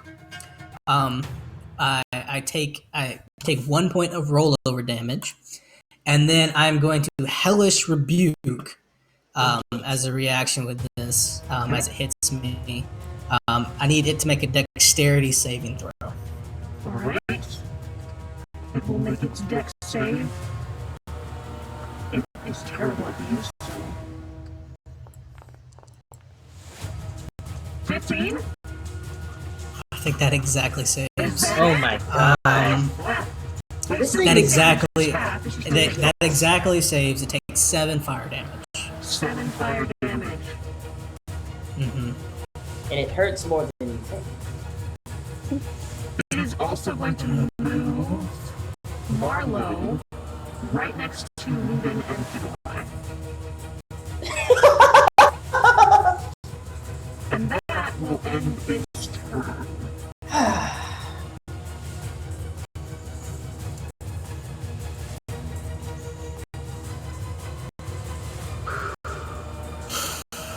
Fiddleye. My turn? Alright. I'm going to just take my bonus to attack it with spiritual weapon. So let me find out where it is. Here it is. Okay. Oh man. Okay, 18? That does hit. Okay. The oblex. Okay. When it's nearby. Technically, you have advantage. Oh. Okay, maybe I should do it again then. I mean, that's true in case you get a natural 20. Yeah, just in case. Come on, crit. Yeah, that's not happening, so... Still hits, though. It does hit. That's good, that's good. Okay, so damage... Okay, 7 damage. How do you? And, he's gonna look over at Ludin. Is Ludin looking pretty bad? Are you, like, bleeding profusely? Oh, there's blood coming out of his face. Did he Blood coming out of his face. Did he stab himself? Yeah, did he stab himself? Is that what happened when he was doing his... So, I guess you really didn't see this, but that thing, you remember the thing, the handprint or whatever, the tattoo? Tattoo. It was spinning around his hand really, really fast, and as it spun, it started to cut up his arm. And now it Okay. stopped, but it's just bleeding right there, and blood out of his face, just out of his... It's Y'all, I've had bloody. an evil voice this whole time and nobody has said anything. Have you?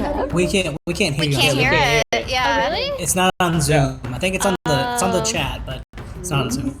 So Finn's gonna see the blood coming from his arm, the blood coming from his head. He's just gonna be like, look at him disapprovingly and be like, you need to be a little more careful, Ludin. He's gonna reach up and he's gonna touch the wound on his face and cure wounds him at a 2nd level. Oh my god.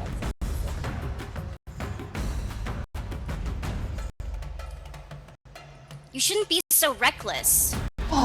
For 17. Nobody in chat said anything. I've had the evil voice like for 15 minutes. Thank straight. you.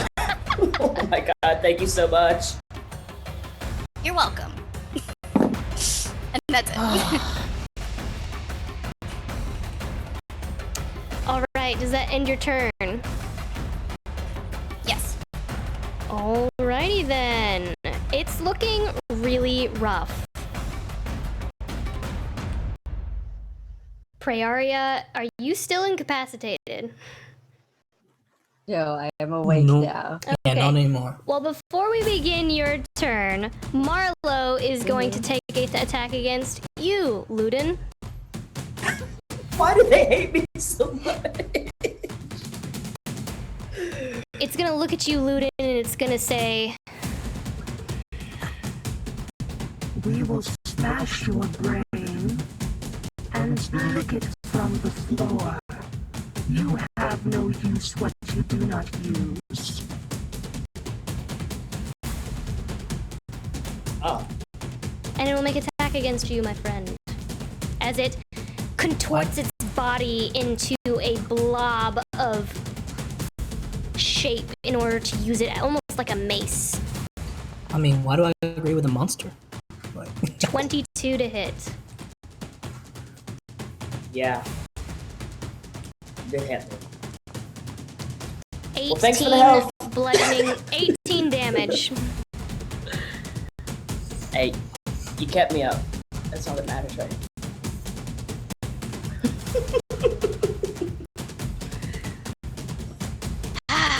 Ludin takes it in stride, but like all of the blood that Finn just healed, it's like, oh, it closes up all the wounds and they open right back up, but this time they're actually a little bit worse.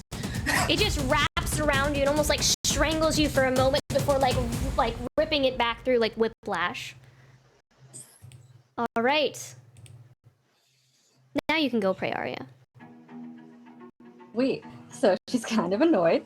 She's gonna flick both of her wrists and flick like her daggers down from her sleeves. And she's gonna go for Athena and Corbin. Dagger. Does Umbra give her advantage since she's flanking? Is Sienna also back? By the way. Yes, when I dropped it, everyone should have come. Okay. I'll go with her after Praeria goes. Alright, sweet. You know what? No, she's not back, actually. Is she not? Turn. No, she is. Okay. It's like turn. That was just a thing for allies. Did Umber give me advantage?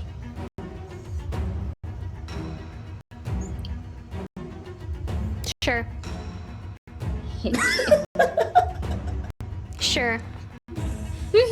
I'll take it. Sweet. So a 25 for Athena. That works. That's 27 for Corbin. 20. And Get dumped on. Praeria in them. Okay, so it's a critical on Corbin, yes. Well, like normal for. So that's 6 for Athena. Do I? Was that critical damage? Yeah. Oh, no, this one's for Athena. Okay. And do I get sneak attack on her? Yes. Sweet, doing it. Oh. Alright, that's 8 for Athena. Okay, and for Corbin, that's a 10. 18. Okay. Nice. Yay. All right. At this point, you hear this guttural, viscousy scream.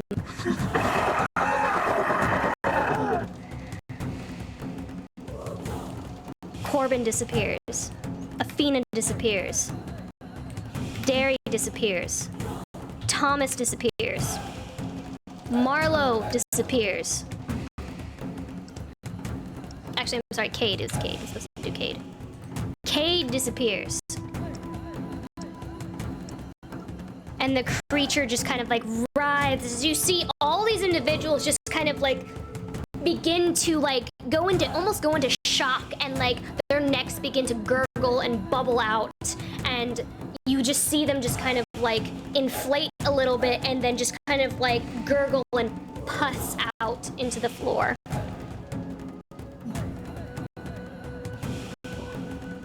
Sweet. To you, Ermir.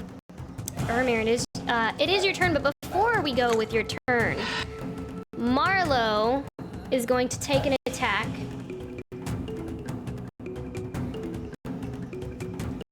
Against you, Ludin.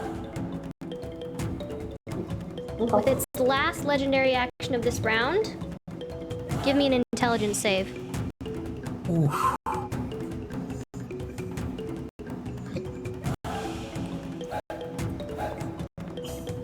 Oh man. That does fail. Oh, Christian. You're fine. You're probably gonna survive. I'm down.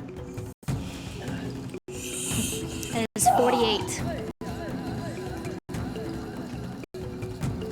And since this is number 2,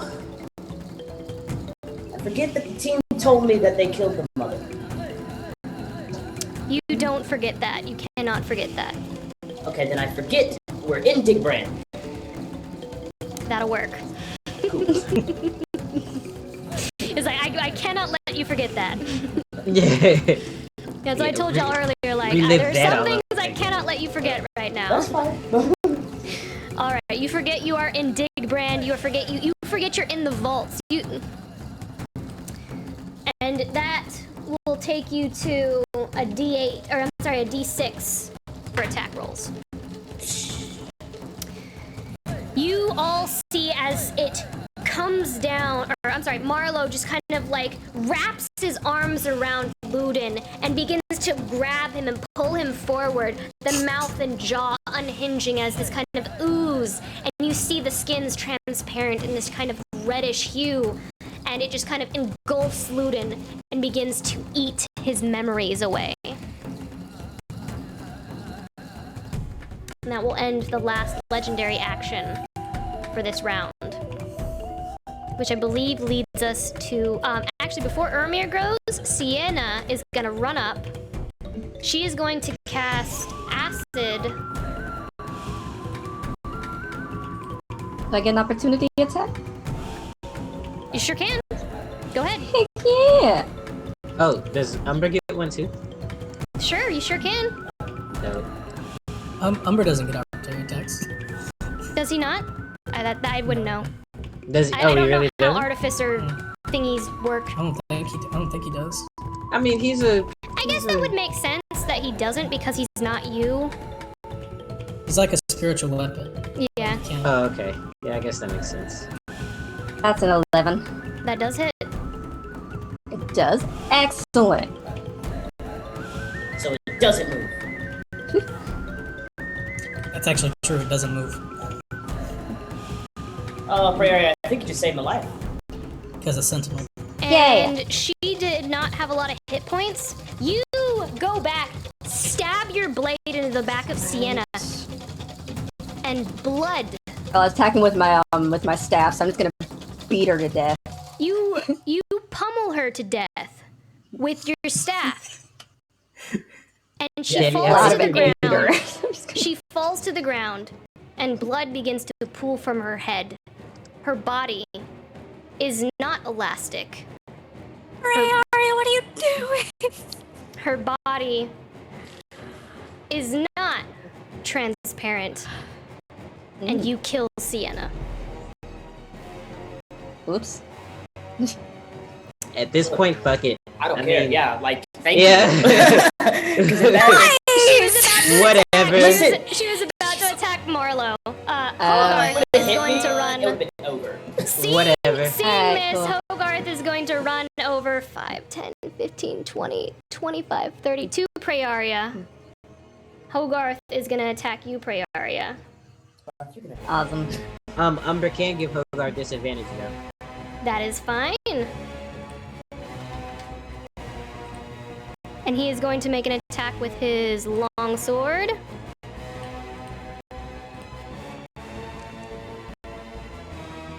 That is 18 to hit.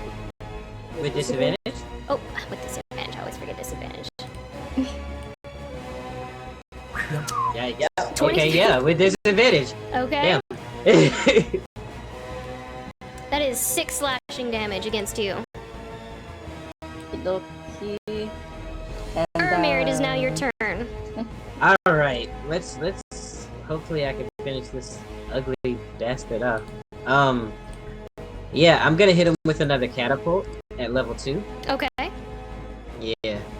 So yeah, he'll just, he's already got the arm attached. Yeah, he's just gonna reach down into his bag and grab another one of those shrapnel balls and fire it off at him. Alright. That is a dex save, I believe. Yes, it is. There we go. Dex save. That That is is a a 11. Please kill him. I hope so, man. Please. This fight. Ooh, yeah, 21 points of damage. 21. How do you want to He's hanging on by a thread. Oh my god, are you serious right now?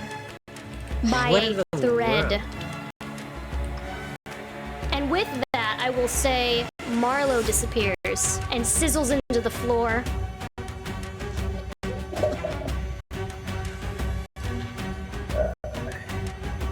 I wish I had something. So I did check, Umber can move 40 feet. Can I? You said you could only move 20 feet, I believe? No, I last thought time?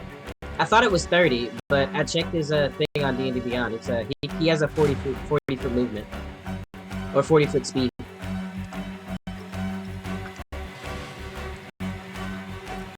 We're gonna have Umber finish this fight. 34 feet away. Yes. Five. But he. The thing is up on the roof. Yeah, he's on the ceiling. It's an angle. It's not a straight line. Yeah. It's on the ceiling. 15 feet in the air, 30 feet across. Yeah, can't make it. Okay. Well, Trash Bat will not be finishing him off Trash today. bat. Ludin, you are unconscious. I'll roll your death save. Yep.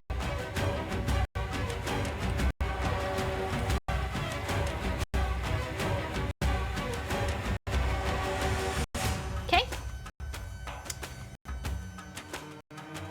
Y'all saw my roll. I just realized it was public. Oh well. All right. Oh, okay. I realized Oh, okay. it wasn't public.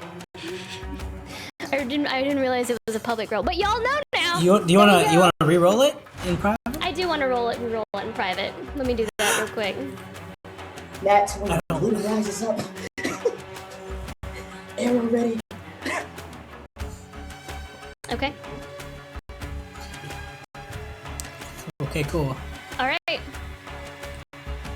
I have rolled your death save. Esperise is before Esperise goes. The obelisk is going to reach down and attempt to attack you once more, Ermir. As it oozes down, it's angry, it's furious, it's on its last leg, and it looks at you and it says, I will consume you, every ounce of your intellect, if it is the last thing I do. You And- only love me for my brain. Ermir, it will attempt to eat more of your memories. Please make an intellection save. 18. Thank you. That is a save. Thank God. That is a save. How much do I take? You don't take any. That it's an all or none. Oh, really? Mm-hmm. Yeah. It does a lot of damage. It's an all or none. So Can I Hellish Rebuke? You didn't take damage. Oh, I gotta take damage instead of an attack? Ermir, just take the happiness. you survived. It's Okay. good. It's good for you. It's good Listen, for you. he dropped me in one turn, okay? I'm a little pissed off. I don't know how much damage I Esperise. eat from this dude, but I'm also pissed.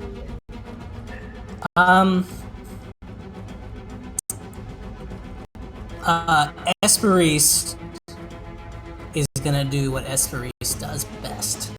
Is it cast magic missile? And it's cast magic missile. The firefly from hell! So she's gonna move forward and into the center of the room.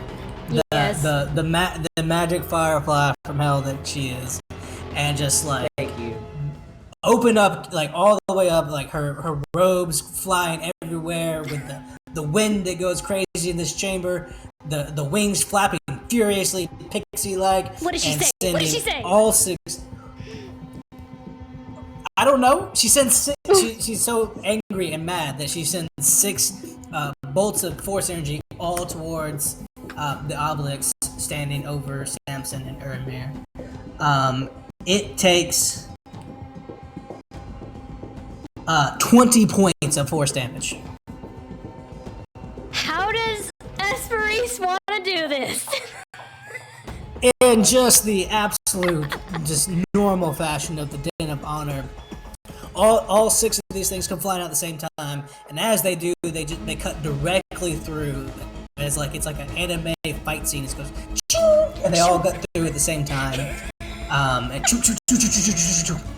And all the magic missiles burst through the ooze. It goes everywhere, and then it slowly but surely drips down and falls and splits and splashes and goes all over the place. It screams. No! No! No! As it just completely comes apart and it has trouble holding itself together, seeping into the floor, sizzling like acid until it is no more. And the Elder Obelix is defeated. Well done, guys. Well done. And I think, but we're still in initiative because Ludin, yes, Somebody Ludin, go heal Ludin. Ludin so we is get still the hell out of unconscious. here. I can do that. Samson, what do you do? I'm going to, I'll go over and, I think that I will just make sure. I think I'm gonna stand there and like prep some Eldritch Blast and probably hex the creature just to make sure it's dead. Because it's gone. I don't It's like like that. bubbling. Yeah, I'm gonna go ahead and I'm gonna leave it there.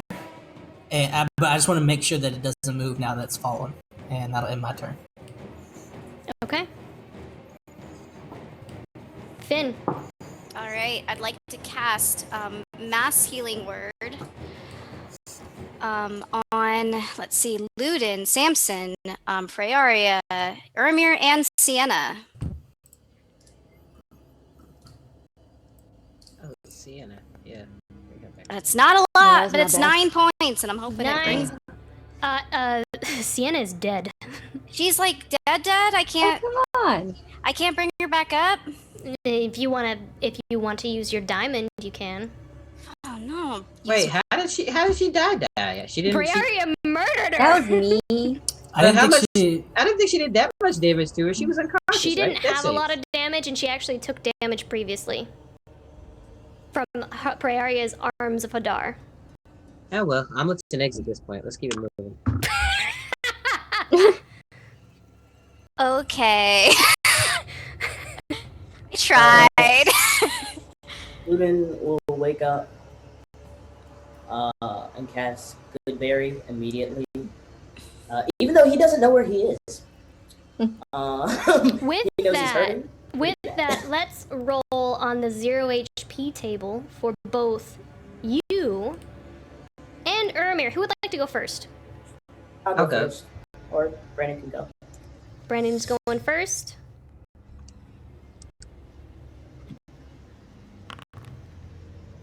Let's see. You suffer from intense dizziness and must make a DC 10 saving throw or fall prone. Oh, that's cool. Alright. DC 10. What, dex save? Yeah, I guess. Doesn't say dex save. Interesting. Ludin, you tear your hamstring and now have a -1 to initiative until your next downtime.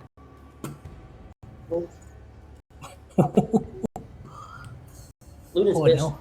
Like, really angry, but... Yeah, me too. Ermir's just prone on the ground. I saved. Oh, I you saved. Yeah. Ermir, you're just really dizzy.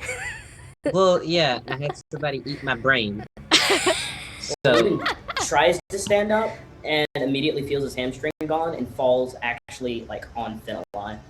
Here, just hold on to me. Don't fall. You're already really hurt. Hogarth runs over to Sienna and just immediately begins to like he's frantically trying to like help her, but she's dead and he has no idea what to do, and he just screams at you all, "Are you gonna help her? Somebody do something!" I tried. She's gone. I can't bring her back. She murdered him. She murdered her. Why didn't you tell us that the rest of them were that thing anyway? I didn't know. well, neither did we. Yeah, neither did Prioria. She didn't know either. That was my bad.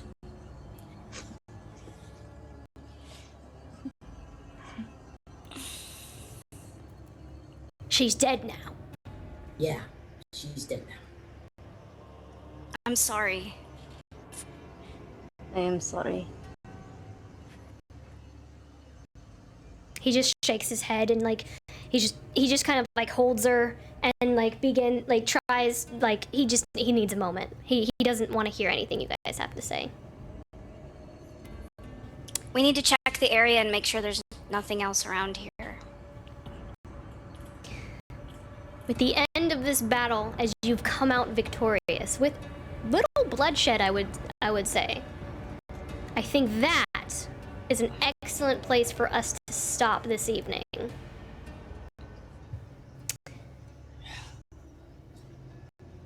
That was intense, guys. Let me get our closing announcements here while Daniel finds us someone to raid. Let's thank everyone for subbing this evening. First of all, let's thank Spice Cake again for the 4 bits. Thank you, Voidbound Radic. They actually contribute 13 bits 3 different times. Oh, I'm sorry. 1, 2, 3. Yeah, 3 different times, and then contributed 100 bits. Thank you so much for the 100 bits as well. Thank you for all the bits. Thank you, Hatcher Actor, for the resub for 7 months. Thank you, Trinity, for the follow. Thank you, Mr. Just a Cow, for the follow as well. Another great screen name. I always love the screen names. Are so creative. They're so very creative. If you enjoy our show, please consider supporting us with a sub or use that free Twitch Prime sub. Let me make sure. Is my voice normal? Okay. My voice is normal. Did you guys hear my voice later? Yeah. Okay. Yeah. Okay. Yes. If you enjoy our show, please consider using that free Twitch Prime sub. It takes a lot of work to bring you this content every week, and we want to keep bringing you awesome content. Subscribers get exclusive emotes and access to all of our VODs. You can also catch up on our shows on YouTube 1 week after each show's live date, so make sure to follow us on YouTube. That is Command YouTube, which is !YouTube. You can also support us on Patreon. We post our VODs the day after on our Patreon. All patrons get early access to our VODs as well, as they post 1 day after our live date, and patrons get access to our vault of homebrew goodies as well. And that is at patreon.com/InkandLyre. Daniel will put that in chat for me. We have some other great shows that we have throughout the week. Tomorrow is our Twisted Veil show, which is a Through the Breach Malifaux campaign. It's not D&D, but it is Through the Breach Malifaux, which is very steampunk Victorian. That is on Tuesdays at 7 p.m. Central Standard Time. Deanna, who's not in our show today, she actually plays in that game as a player. And then we have Iron Valor on Wednesdays at 7:30 p.m. Central Standard Time. I play as a player in that game. Raina plays as a player, so does Brandon. And then Daniel, who plays Samson, he is the DM in that game. And we are currently playing through our Curse of Strahd mini-campaign series. We just got through episode 1. We're about to go to episode 2 this week, so there's plenty of time to catch up because we just started that. And then short rest on Friday. I am going to start playing through the next Dark Pictures anthology. We've already played through Little Hope, and again, Short Rest is the show where either Daniel and I play some video games, just chill with chat and hang out and just enjoy each other's company and just talk and just take a break from our busy week, honestly. But yes, so Friday at 8 o'clock, I'm going to start playing the next Dark Pictures anthology, which is basically like make decisions, butterfly effect. It's very cinematic. I have the audience help me make decisions, and we enjoy the crazy experience together. So that is Friday at 8 p.m. Central Standard Time, and that is it. So who are we rating this evening? Oh, we love you too, Game Player 3009. They said they friggin' love us, and I friggin' love you too. Send some. Let me send you some snot cards in chat. We're gonna raid Dork Tales. Oh, Dork Tales, yeah, that's a good one. Whenever you're ready to close us out. All right, I will go ahead and start us. Raid Dork Tale. Oh, you already did it. All right, well, we will see you next. We will see you tomorrow. Or, well, Fate's End will see you next Monday. I got a hair on my face. We will see you next Monday. Thank you so much for joining us this evening. We love you, and we will see you next Monday. Bye, guys.